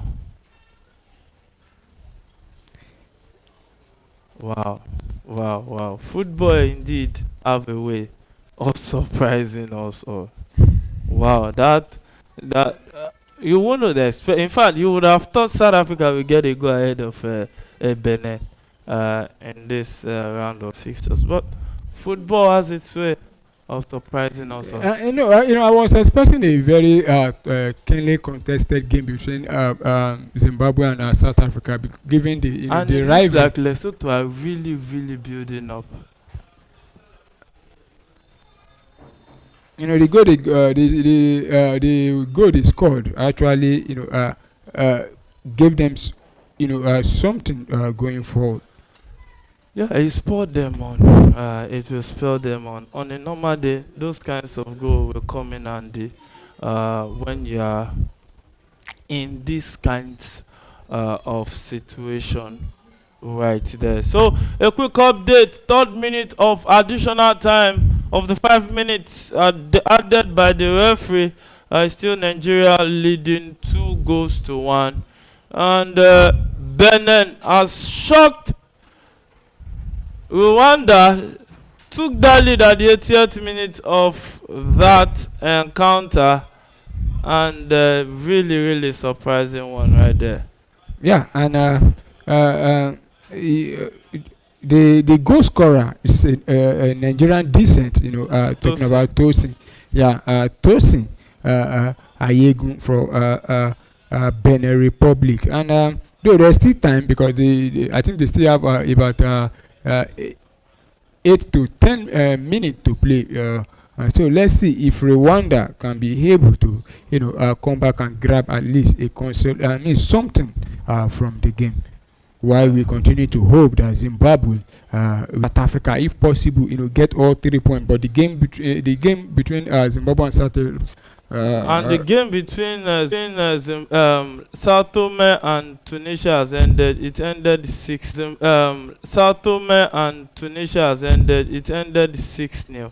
Yeah. And when you talk about games like this is how it should be. You need to let your opponents know that you are bigger than them in all ramifications, and that is the way to go.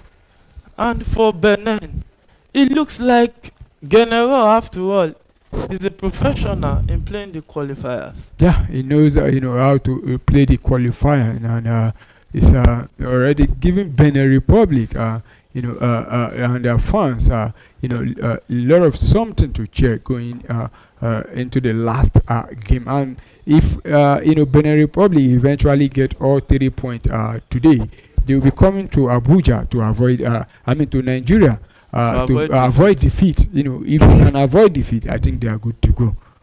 But you have to look at South Africa also. Yeah. With the goals.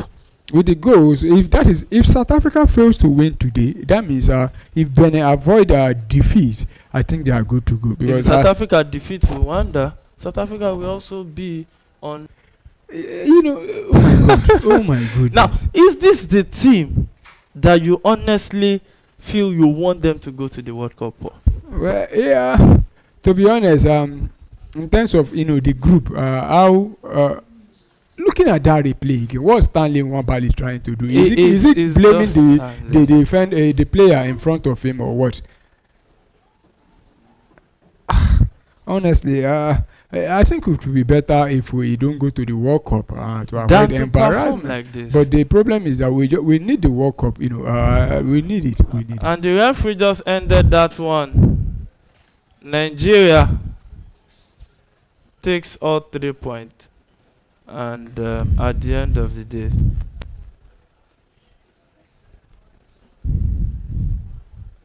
so looking at two goals margin.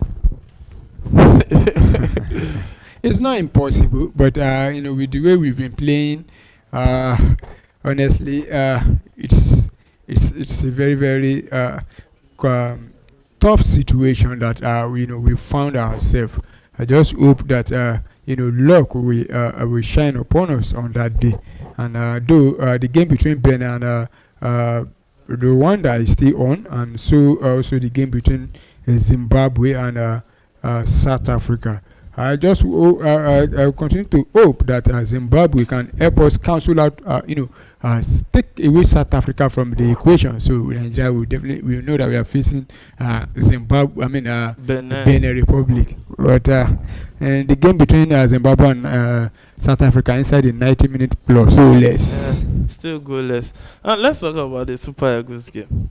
Your all-round take on the match? Well, I expected them to get all 3 points. At the moment, I don't care how we, get the point, again, because we've put ourselves in a situation whereby we can no longer say, do we play fine now or we did not play fine. As far as we get all 3 points, then if we can secure the World Cup, sport, then that's when we now start talking about, if we play for, beautiful football or how we've been playing.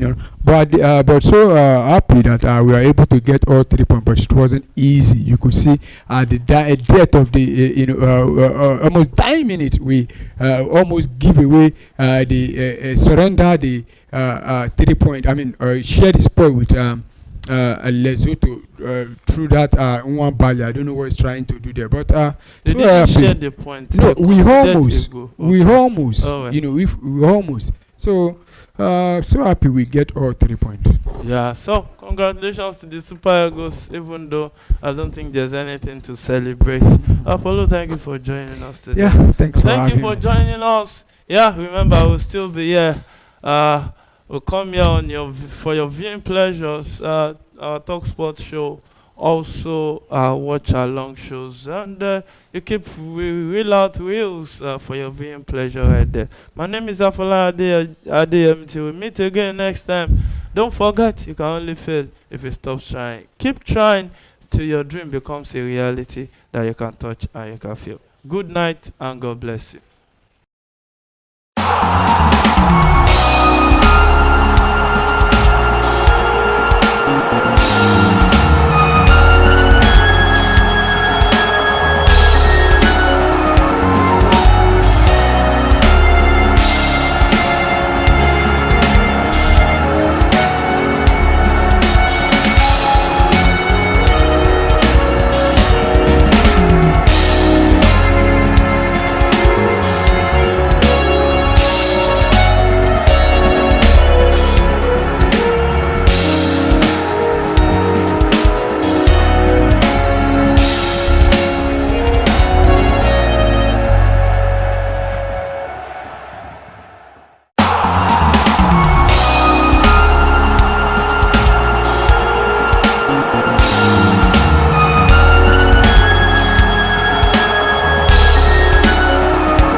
What really is wrong with the tactical position of Barcelona this season? Is it poor structure or is it poor mentality? What's going on there at the Camp Nou or Camp Montjuic, as it is called? I think it's a combination of both, poor mentality from the players, because I look at the team now.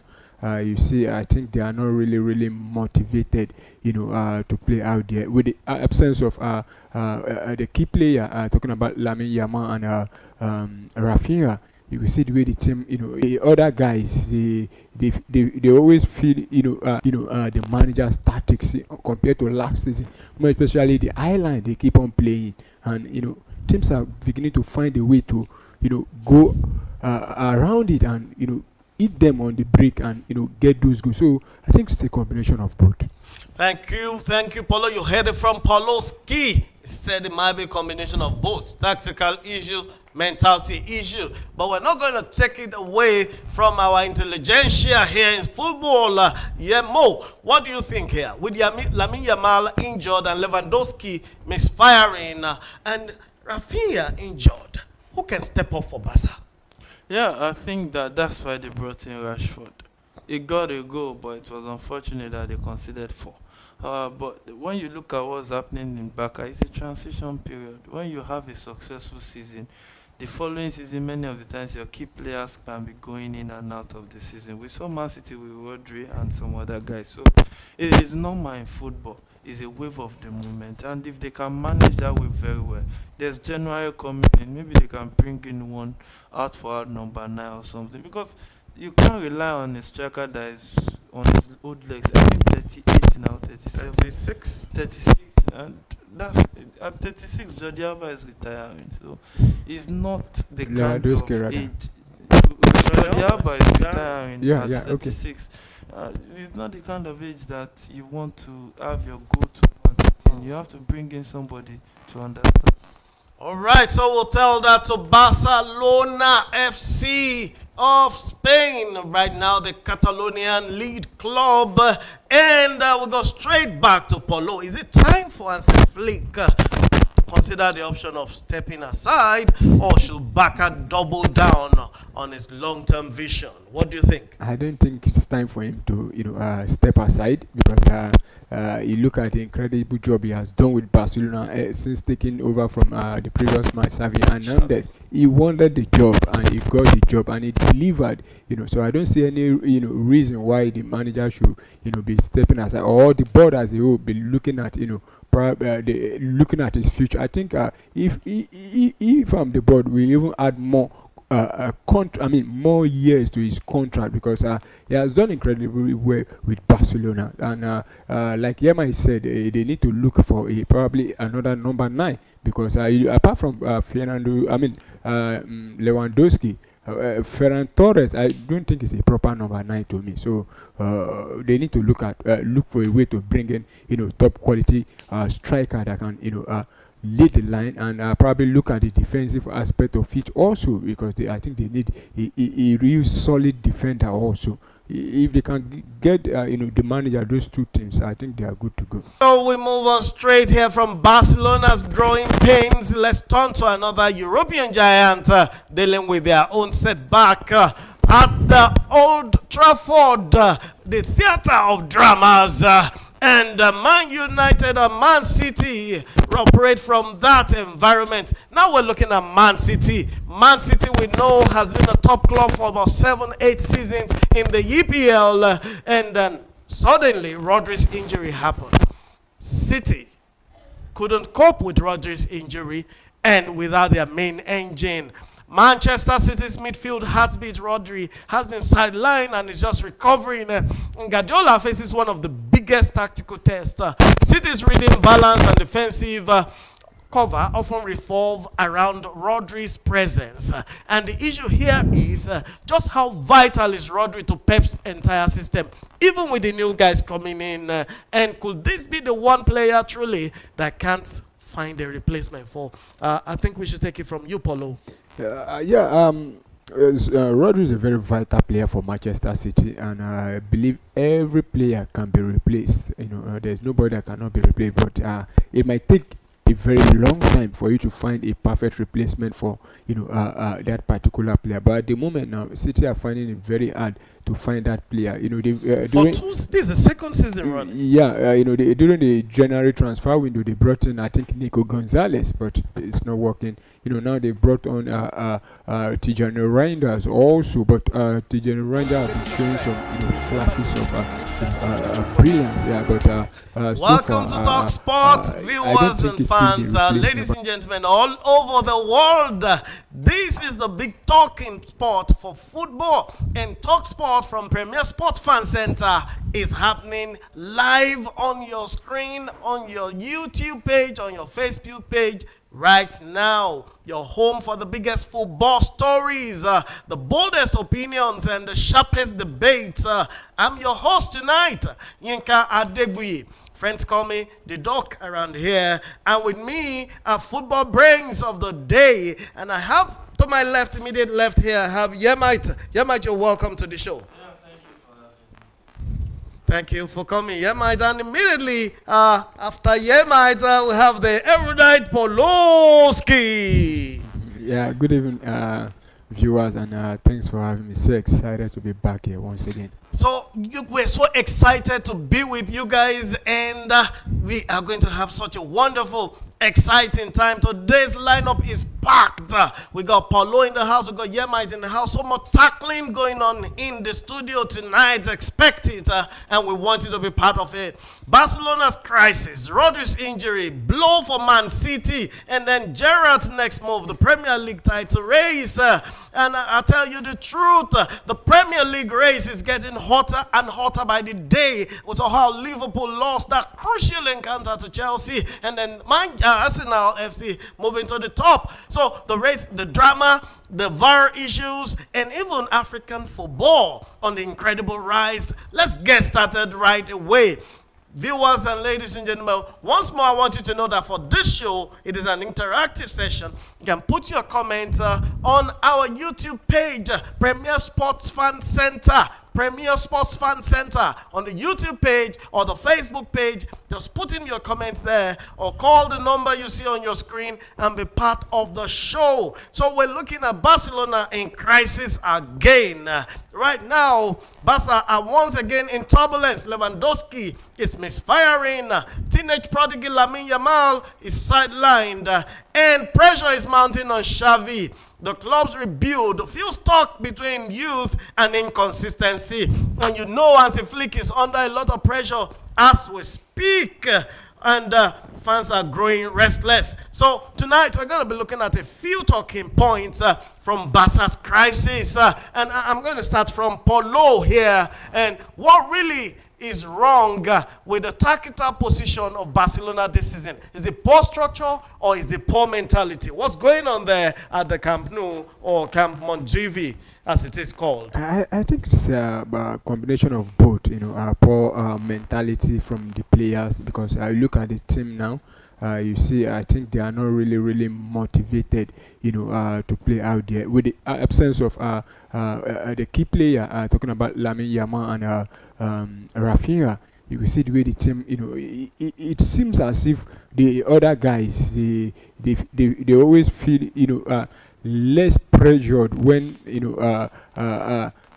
those two guys are around, but once they are not there, it seems they easily give up. We saw how they played against the last Sevilla. match they lost against Sevilla. It was it was a thrashing. They were really whooped on that day. And I talked about it's about the tactical aspect of it. I think it's also part of it. You look at the manager, because teams are beginning to find out the manager's tactics compared to last season, more especially the island they keep on playing, and teams are beginning to find a way to go around it and eat them on the break and get those goals. So I think it's a combination of both.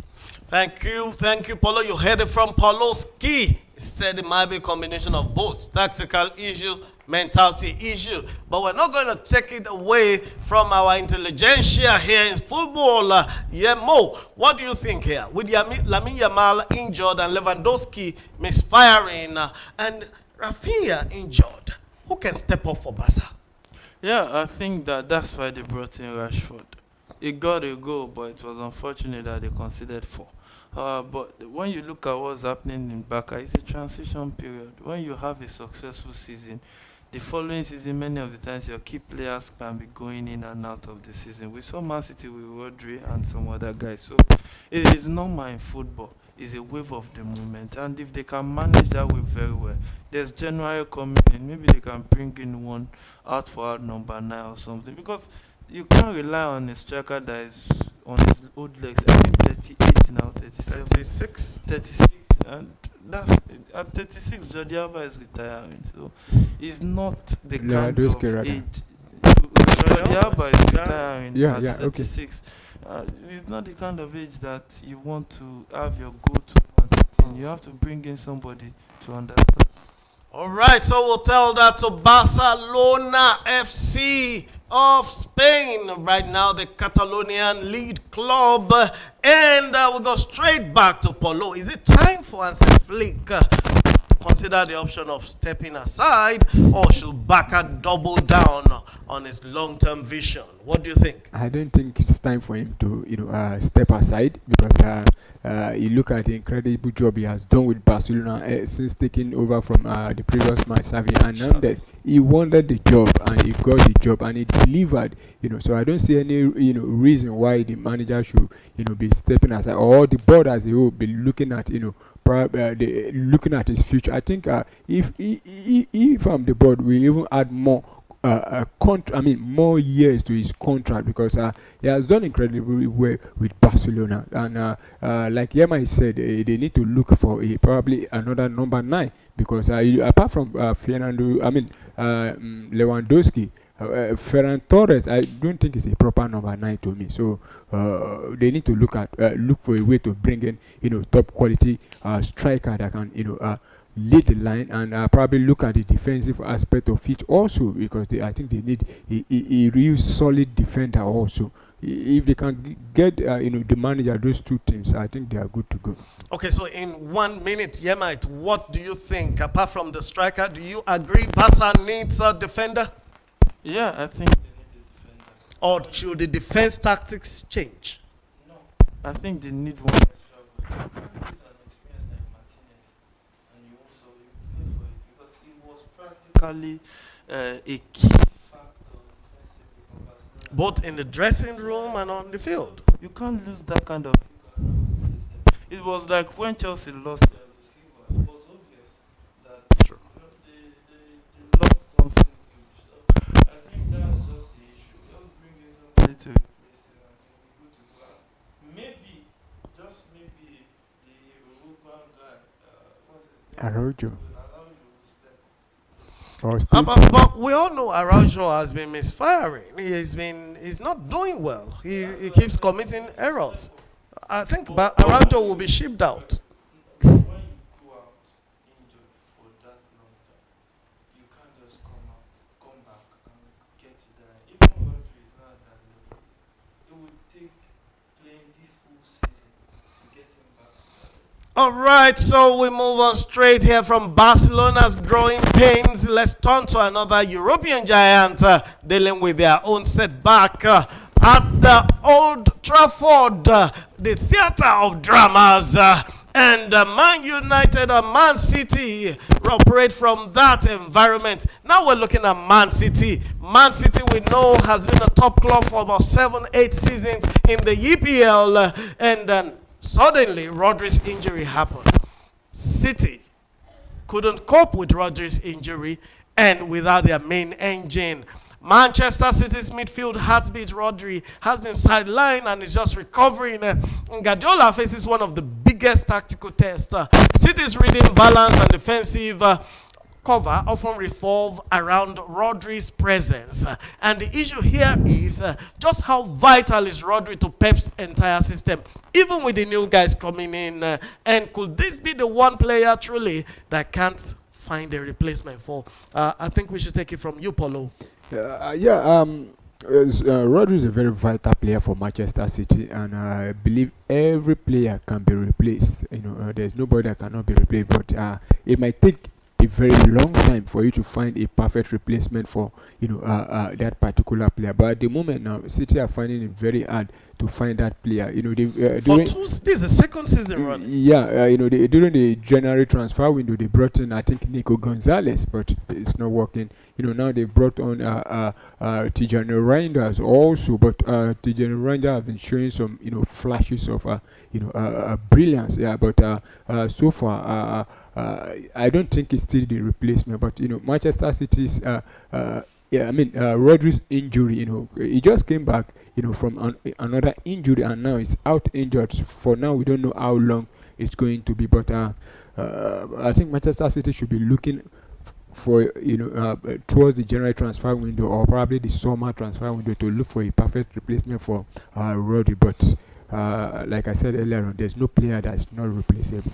Okay, so I'm going to take this to Yemita. He's going to take it from where you stopped because I wanted to comment on that.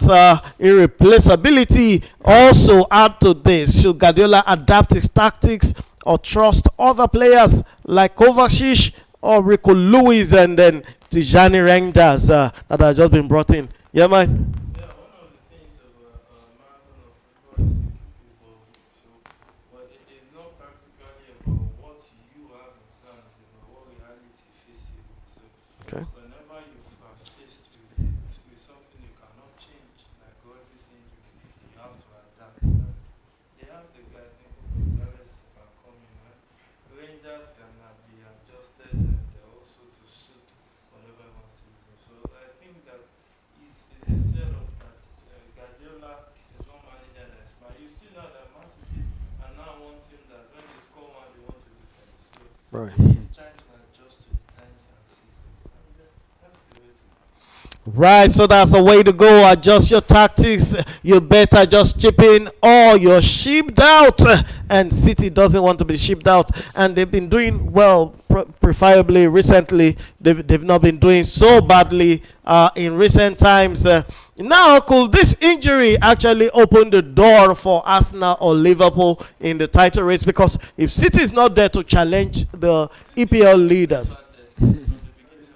No, what I mean is, we saw what happened last season. City wasn't there, so Liverpool had a good run and just won.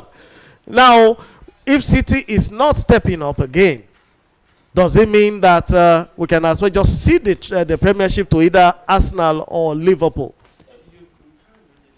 Okay, let's take Paulo's opinion on that for a moment. Well, I think starting from last season, both team, we're talking about Liverpool and Arsenal. They seized the opportunity. Immediately, Rodri, went out injured, and and City was misfiring through last season. And if you look at the beginning of this season, I don't think they really tipped City, to be up among the favorite to win the league. Though they are part of it, but they were not seeded, accordingly, 1, 2, 3, like situation pundits have been, going about it. But you look at how they've been playing this season. There are some games they've shown that we are still the City we used to be, but there are some games that they've been firing. But you look at Arsenal, Liverpool, probably Chelsea, Newcastle, Tottenham. They will be looking at this opportunity for us to fight for it, because even my own, to me personally, I don't think this City are ready, to challenge for this title.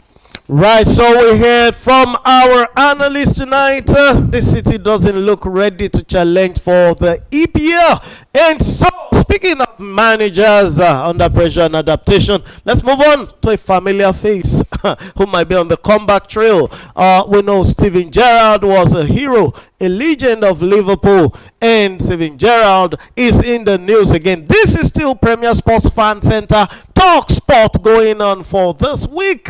This is the first week in the month of October, and we want you to join us. We want you part of the show. We want to put your words in the comment section. Be part of the show. Let's get your opinions and let's share as we ride on this journey. And we're looking here at Steven Gerrard's name being back in circulation, and his Saudi adventure. Rumors suggest a potential return to Rangers, while others believe he's eyeing another shot in the Premier League. So, question here is, and I'm going to go from Yemite here, is a Rangers return the smart move to rebuild Steven Gerrard's reputation, or should Gerrard push for a mid-table EPL job? I think the best bet is a mid-table EPL job. He has conquered Scotland. What if? Because I think that Rangers team is in a serious mess. So it will be a risk to go and take that kind of job with the reputation he left. So he might not have any reputation left if he goes to Rangers, because they are a team nosediving. So Right. I think that looking out for a middle Premier League team, then you can work and grow in the line, and at least that will be a better thing for a CV. But before you leave that, how about his experience from Aston Villa and Saudi? He made a mess of it.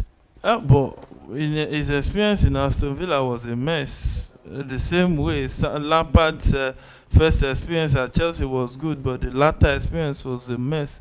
The coaching job is not one-way traffic. There are two types of coaches: the ones that are sacked and the ones waiting to be sacked. So it's a risk that works with the job. So when the risk is there, you just have to work with the risk. Risk is a day thing that we move with, but for him to go to the next level in his career, it's better for him to look out for another mid-table Premier League team.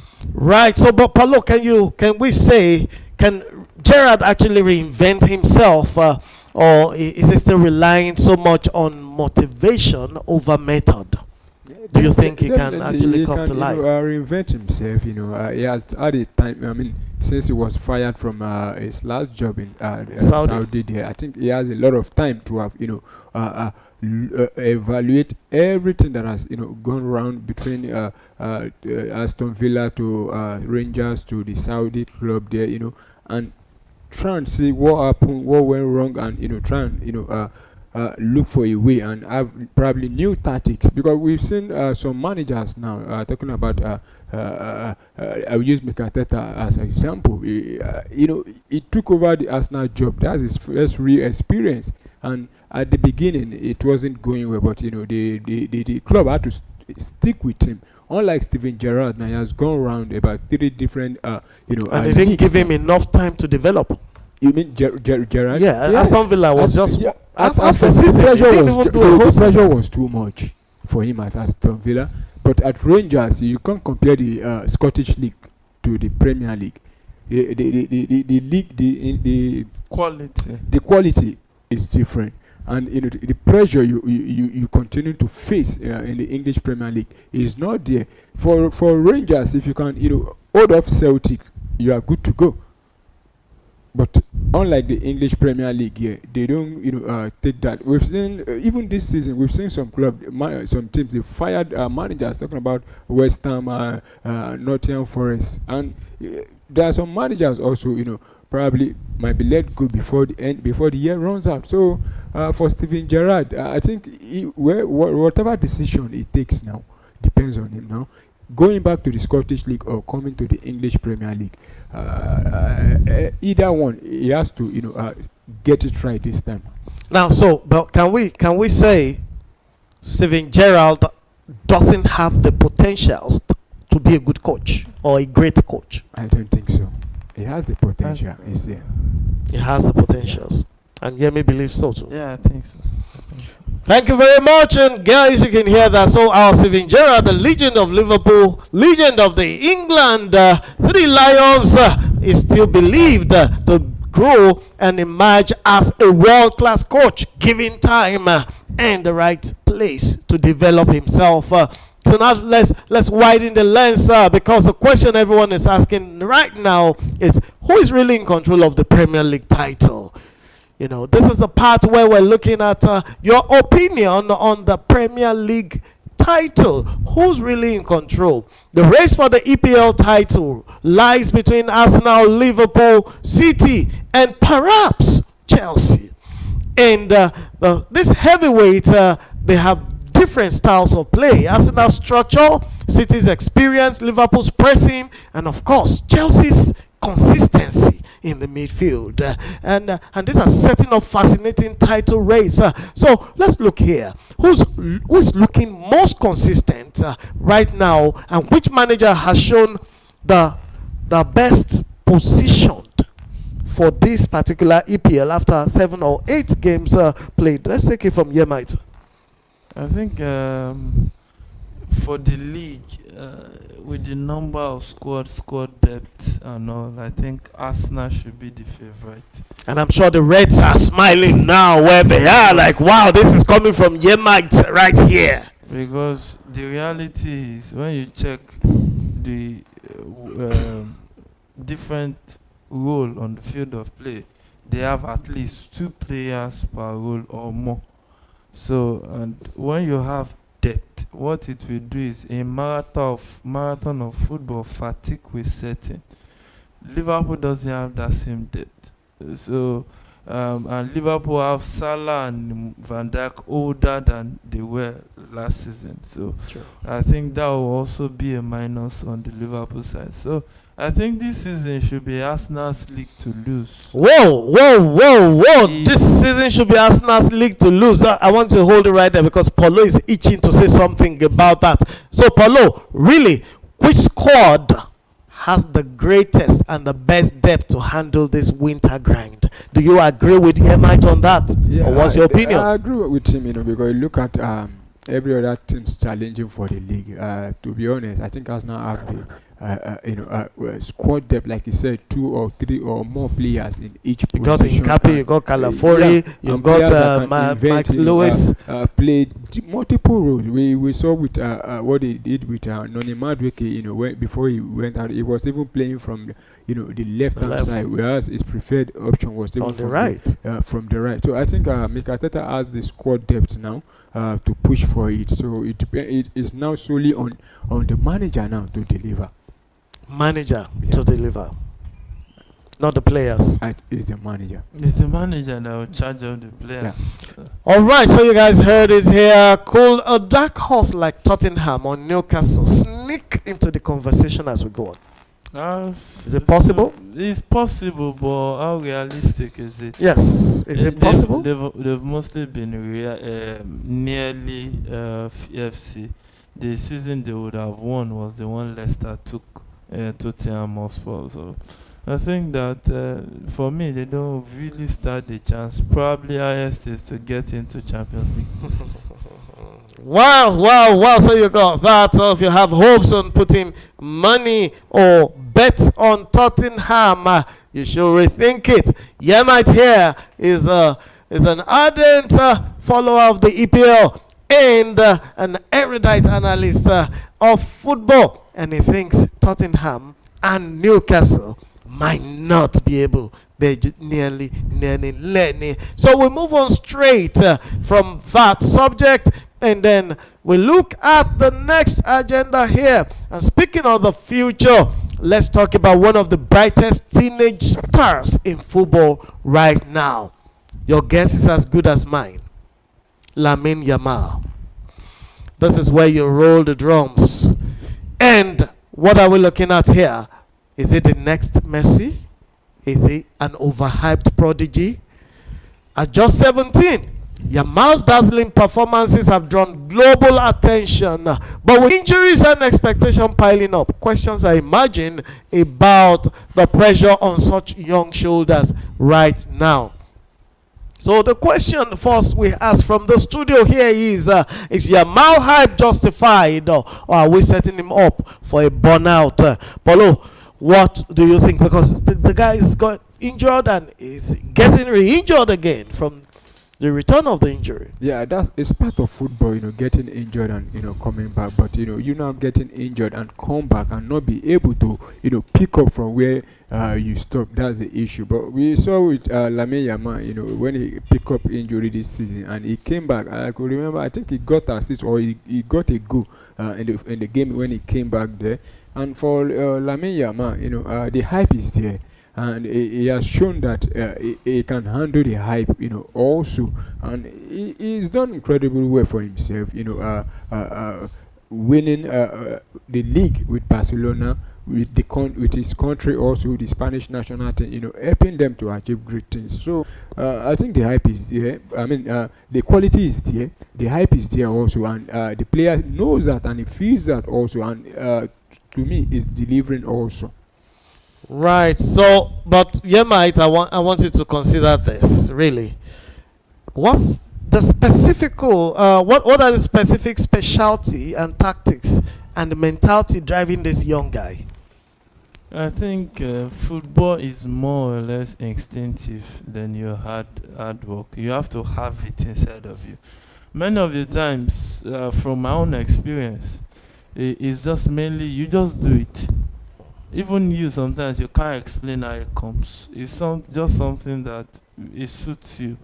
So when you now have that work, it takes it to the highest level. So I think that it's just a born footballer. So it's something that it does without stress. Like it does it. Like he's talented for it. Yeah, it does it with comfortably without stress. Right. So Paulo, before we leave that segment, can you mention a few other teenage players following his footsteps, or who are challenging, or who will be challenges to him in Europe? He's won the Copa twice in a row now, and that's the first person to do that. Yeah. So who others? Who are the others in that band? At the moment, I still can't look past him, but there's the guy from Paris Saint-Germain talking about Desire, Dre. But Dre also broke out last season. It was relatively unknown before last season, but this season also he has been battling injury also. Let's just see if he comes back, if he can be able to pick up from where he left from last season. If he can do that, I think he's definitely going to challenge for the trophy. But at the moment, to be honest, I still think Lamine Yamal will definitely win that again. Right, so while young players are shining, technology continues to divide opinions in football, especially VAR, the video assistant referee here. So, VAR controversies is the next topic we're looking at here at the Premier Sports Fan Center Talk Sport for this week, October 2025, first week at that. So we're looking at the issues with VAR and the controversy surrounding it. Week after week, VAR dominates the headlines, from questionable offside rules and delays that drain emotions from the game. Is it the fixing of football, or is it fragmenting football? Should referees be held more accountable? And then for VAR errors right now? Of course, if there's error like that, we are humans. You have to look at it from a political point of view. And at the same time, if there is no punishment for mistakes, the mistakes will keep reoccurring because people are not going down for it. So Right. I think there should be punishment, and hard ones at that. Yeah, I understand, Paulo. I understand that some referees were actually suspended because of their roles in some games, especially recently in the EPL and the Champions League. So, is the technology flawed, or is it the referees sitting behind the screen? I think it's the referees. They are the ones that make the final decision. It's not the technology. The technology is just there to assist to them. That is why it's called the VAR, the video assistant. So I think it's still the referee that will decide if this is A or B. So the referees are the major are the major player when it comes to refereeing. So the referee should take all responsibility, and that is why they even added the VAR, and they have people behind it monitoring it. They call the referee. At times, the referee might have taken the right decision, but the guys behind the monitor, they call him back again. And once the referee is being called and come and review your decision, that is going to overturn it. At the end of the day, it generates it creates confusion. The other team is happy about the final decision. The other team is not happy, and after the match, you hear the PGMO saying, we are sorry that this and that. So it doesn't. But I think the referee still has the whistle with it. So every blame should still go to the referee. Now, before we close this segment on referees, would fans rather accept human mistakes and say, let's do without this VAR technology, confusion, inconsistency, and controversies, and just return back to the manual referee on the field? Or are we still going to run VAR? Yeah, man. When you sample opinions, nothing is perfect. Only God is perfect. But you have to look at the ratio. Has VAR done more good than bad? That's why you look at it. Has VAR saved a lot of blushes or not? So that's where the perspective you look at it from. It is not VAR that is the error. It is human error. The humans operating the VAR. So upgrade the performance level of the humans to 100%, and VAR will be 100%. So it's not VAR, it's the people operating the VAR. So VAR has done a good job so far.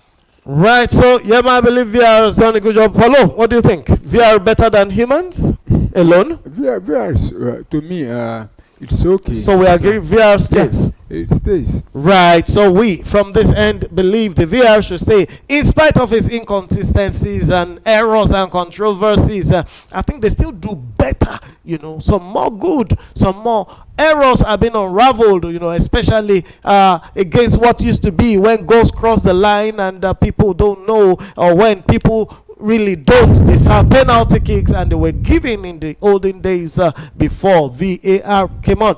So let's cool down from VAR with some of this transfer talk. Who deserves a big January window?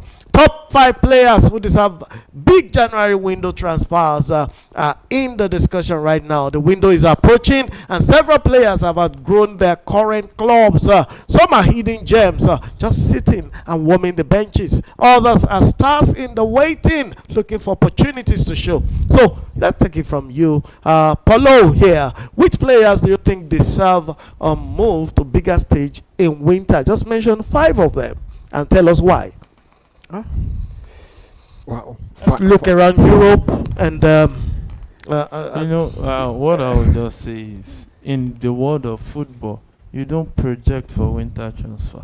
You project for summer. No middle team mostly, except for contractual being tight-fisted. They don't want to lose their key player in January. It's a winter transfer window and it's not visible. But there are some players that are unhappy about their position. Yeah, so can we just mention some of them? Either they are happy or not, you have to just stick to where you are. Yes, we're saying, can we think of any of these players? No, there are a lot you can talk about. There are Semenyo, there are goalkeepers like the goalkeeper for Aston Villa, Martinez. There are guys like that are long overdue. But the thing is, this would have come in mouth-watering for a summer transfer window. Okay, Paulo, what's your opinion on that? Yeah, actually I have a player in mind. It's not about moving to a bigger club now. It's about leaving to save his career. And it's the player from Brazil, the guy at Real Madrid, Hendrik. Because I think he needs to leave Real Madrid. Probably try, going out on loan or probably move permanently, because I think Real Madrid is bigger than but Hendrik has not outgrown Madrid. So that's what the question is. Well, I don't think there's any. There are players that can. No, the question is not about the player outgrowing the club. It is about the player outgrowing his position, where he's sitting down. Where either he's sitting down or where he's playing. Hendrik fits the bill. Yeah, I think I agree with you on that. And if you ask me, Araujo at Barcelona too should be looking at a club. You can't be making that guy a third fiddle when he believes he can be playing. He should be looking at a club. But he just renewed this contract. Yeah. For Araujo is you can't compare Araujo to Hendrik. Hendrik is still very, very young, and he needs to prove himself at the world stage, because looking at it now, he's not getting call-ups to the national team anymore because he's not playing. So he needs to move, because the hype around him has really, really died down. How about Eni Martinez? Eni Martinez, maybe also. Probably the Giant transfer window, they could move to try another club and see if they can, get themselves back. We saw that with Antonio last season, when he left Manchester United. And then what he was in Betis. And then he just blew up and started contesting for GOAT. And they called him GOAT all over Europe. Everybody called him GOAT. Oh my God. Right, so guys, so there are quite a number of players in that pool actually looking at such opportunity to get out. So which club should be the first to make a move? Arsenal, Liverpool, maybe PSG. All of them should be looking at the transfer window as well, looking for who to put, like Barca, just like you recommended. Barca should be looking at picking up somebody for that defense position. And Barcelona is actually looking at taking what's his name, Julian Alvarez, by the end of the season. So they could fine-tune or seal that contract if Atletico will allow them. They won't find it easy. Because Barca need a replacement for Lewandowski. Cheap, and Barca is still tight-fisted with the one ratio, wage balance. So it came into Atletico for 95 million. And that was the challenge why they couldn't get Nico Williams. So I don't see that's like having a dream that they know that might not become a reality. But they might get him. We know how Barcelona have been going with their transfer of paying instrumentally. We know how they did the deal with Griezmann.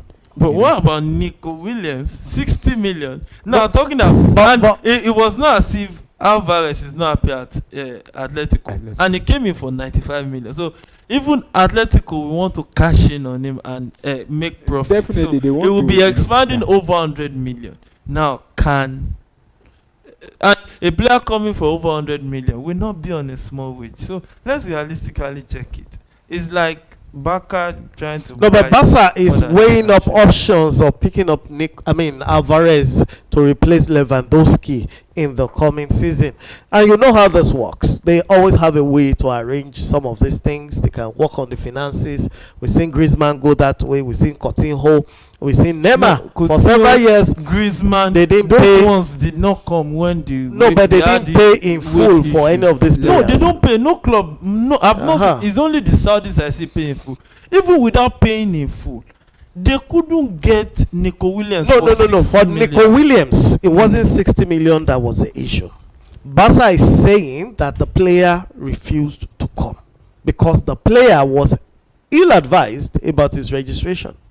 So the player backed down from that transaction, and Barca did not even place that bid. No, the player was asking for proof, like let it be in the contract spelled out that if you cannot register me so and so, and you can't blame a guy for wanting a black and white agreement. We've seen players run into issues with club. You saw Hurricane, we had a gentleman agreement. We had a gentleman agreement. Yeah. Even this guy, Ademola Lookman, we had a gentleman agreement. So you don't expect a youngster at the beginning of his career to rely on just mere words of Barcelona and not proper written agreement and sign. No, but that's not what happened. That's not why the transfer fell through. This transfer fell through because, according to sources around Nico, his family didn't approve that transaction. The assurances he wanted were provided. It wasn't an issue. Every player that came into Barca rank were all registered. It wasn't an issue. I think there's more to that. It was they more. Had to. That was why they had to let Martinez go, to let in the remaining guys. Martinez, let me just bring this to light. Martinez got that contract as a matter of urgency. It was an emergency opening for him. Somebody spoke for him out there, and within 1 week that was completed. Do you know that they had to make Ter Stegen submit a letter to La Liga for a player to also be registered? It was a no. Let's get this right, because I like to put facts out there. Ter Stegen was injured and was going for a surgery. His surgery was going to sideline him for up to 6 months or more than that. He wasn't going to play. Barca had already procured Joan Garcia from the neighboring Espanyol, and that was their future goalkeeper. Ter Stegen was not in the plan of Hansi Flick because they retained Chesney as a backup.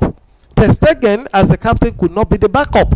So Ter Stegen was not in the plan, and his injury was recurring over and over. They had to put in a surgery, and the surgery was going to sideline him for at least 6 to 8 months. So why won't he sign that the surgery will take him out for 6 to 8 months? If Barcelona was in an LD place, will they need him to sign? Yes, they will need him to sign because he was the captain of the side. And he was occupying a position where they could not register another player based on the one fair play and new rules that only exist in Spain. They don't exist in any other place. It wasn't like the money to pay salary was. You can't have this wage of this player and those players at the same time. You cannot have those wages. That was the issue. So Ter Stegen's wages had to be dropped by at least 70% to accommodate other wages. And if he's not going to play for the next 6 months, why put him on a high wage and blocking the space? So that's what happened with Ter Stegen. This is not trying to defend a situation, but that's the fact that happened. And for Nico Williams, it was a family thing, and the family did not just agree. They decided that Bilbao was their family place. His brother was there. Everybody was born in Bilbao. He should just stay with them. And last minute, he just went out of the deal. So it wasn't like they couldn't pay. They will arrange and pay. They've been paying. How did they get Lewandowski and the rest of them? How did they get Rafinha? When they let Messi go because they didn't have money, they bought 6 new players that same season. But it was an arrangement. You just make an arrangement. So let's move on very quickly so we don't stay here forever, gentlemen. That was very interesting talking about those gentlemen. And then we'll move on to the next big thing here. And we're looking at the January window approaching, and we have just dealt with that. Where every fan has that one player they feel doesn't get enough credit. It's time to celebrate unsung heroes. So from your own team in Arsenal, what really defines an underrated players, and who is your unsung hero in Arsenal? Just mention 1 or 2 of them. At the moment, I think it's Uran Timber. To be honest, he's still not getting the praise he deserves, because looking at Uran Timber, he's a player. When he joined Arsenal after 4, maybe first, I didn't think he played up to 15 minutes in the first game, and he picked up a serious injury ACL, and he was through that for almost the end. In fact, he came back. He only played maybe another 10 minutes. That was the last day of the season. And after that, the following season, he was there, and you could see the way he has been playing up to this present moment. Now, it's one of those players that you cannot, easily, bullied or dribble past so easily. To me, I think he's not getting the praise he deserves. Right. So, Yemite, who do you think will be your unsung hero in the whole of Premiership or La Liga right now? Just one from Premiership, one from La Liga. So, if I look at it, I think I'll have to tilt towards Marco Carella. Marco Carella for Chelsea. You hardly see him commit mistakes. He does his job, does it very well. Week in, week out. You hardly have a complaint. Even when Chelsea... Even assists. Yes, quite a number. So, I think Marco Carella. And in La Liga, I have to tilt towards... this Real Madrid player for me last season, Jude Bellingham. Though Madrid did not win, but whenever he's not in that squad, there is a huge vacuum that somebody is not around. He does playing, he does marking, he does scoring, he does assist. He's all around that. He does mark. You can't say Jude Bellingham doesn't do this. No, but Jude Bellingham is not an underling in the I'm talking about La Liga structure. You know that it was celebrated 2 seasons ago. It was really celebrated. It was given La Liga player of the season. Right. But last season, because Madrid did not really win anything, his performance was swept under the carpet. See, we are talking about last season stroke this season. But if I'm to go to another level, Bellingham still made top 15 if I'm to go Ballon to another level, I have to talk about Martinez that left Barcelona. Inigo Martinez. Yes, he was under celebrated, but it was until he left that the fans now saw the vacuum. Wow, thank you very much for that. And I'm going to go with your choice on that, or your choices as we go. I want fans to comment. So who's your most underrated or under-celebrated player in the EPL or in the Bundesliga or in the Eredivisie, perhaps the Ligue 1 or Spanish La Liga? Put it in our comment section. Top 5 leagues in Europe. Finally, let's wrap up with a global perspective. African football is on the rise and continues to impress the whole world. African football rising. Morocco, Nigeria, and the new era here. African football is making global headlines once again. Morocco's youth team have beaten European powerhouses. Nigeria's senior squad continues to produce stars and academics across the continent are thriving. So, what do Morocco's under-20 wins over Spain and Brazil say about African progress? Paulo, give us a little light on this. You look at the under-20, the junior teams, starting from the under-17, under-20, under-21. When it comes to Africa, I don't think we always have issue beating the European, junior team. Also, Brazil. Where you have issue is when we meet the senior teams. when it's the main national team. So I'm not surprised that. But Brazil has not been an easy team for under 20 to beat. Yeah, but it has not been an easy thing. But you look at African football these days; it's really, really improving, and there's competition all over the place. There, and you saw, like you said, Morocco. Morocco, the junior ones are looking at the senior ones. Look at the way the senior, because if you the Morocco national team now, I think every player that wants to play for Morocco, every Moroccan that wants to play, we know that definitely that I have to be at my best for me to be able to enter the national team now. Because Absolutely. when you look at the likes of Hakimi, and you're a young right back also that wants to enter the team, you definitely want to give everything. And we saw that with the under 20, they're giving out their best, defeating the likes of Spain, Spain, Brazil, and co. all over the world. It's not surprising to me, the under 20 beating those teams. So where we have issue is the national team, and I think but the Moroccan national team didn't do badly at the last World Cup. The gap are beginning to we are beginning to close the gap little by little. Right, little by little, because if I recall well, Morocco national team actually was in the semi-finals of the last World Cup. They nearly got into the final. And they played third place. So they played the third place and lost. So African nations finally getting the respect and investment they deserve in football right now through these young ones. No. They are far from it. The respect is not there yet. If they want any respect, they better start winning the World Cup.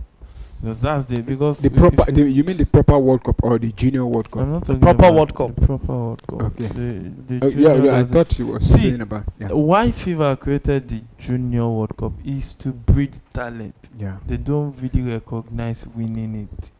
So the main World Cup is the main thing. So when they start winning the World Cup, now they start getting attention. Right. So which nation to you in Africa looks the most potent to first of all finish in the final of the World Cup or win it? Morocco, Nigeria, Senegal, Egypt? I think it's still Morocco, and they still have the structure, the group of those players, and they that went to the last World Cup, and you look at it after the World Cup, how the team have been, going, playing, how they've been feeling, and you could see they still there, the hunger. Looking at that group stages of the World Cup Qualifiers, they were just blowing teams, so easily, and even when they play international friendly against the teams from the South America, they were still out there winning. So I still think it's Morocco. Right, so it is looking more like Morocco over Senegal, over Nigeria, and over the Egyptians, the Pharaohs, and that wraps up another thrilling hour of Talk Sports from Baka struggles to Vaqueros and Africa's football rise. It's been a passionate debate tonight, and we don't want to go really, but we know you have to go. And big thanks to our pundits. Yemite, thank you very much for coming to the show. And Paulo, we appreciate you for coming to the show tonight. Yeah. And of course, our amazing viewers, drop your thoughts in the comment section. And who's your pick for the Premier League title? Should VAR be scrapped? And which player deserves that big transfer window in January? Don't forget to like, share, and subscribe. And even join our page. Click on that bell button. Click. Just click on it, and then you'll subscribe, and you'll get our weekly football talk. You'll get our notices, and see you the next time. My name again is Yinka Adegbuyi. Friends here call me the dog, and this is Talk Sport, Premier Sports Fans, and saying good night for now. Have a wonderful football life. Oh, and another goal for Super Eagles. This is Premier Sports.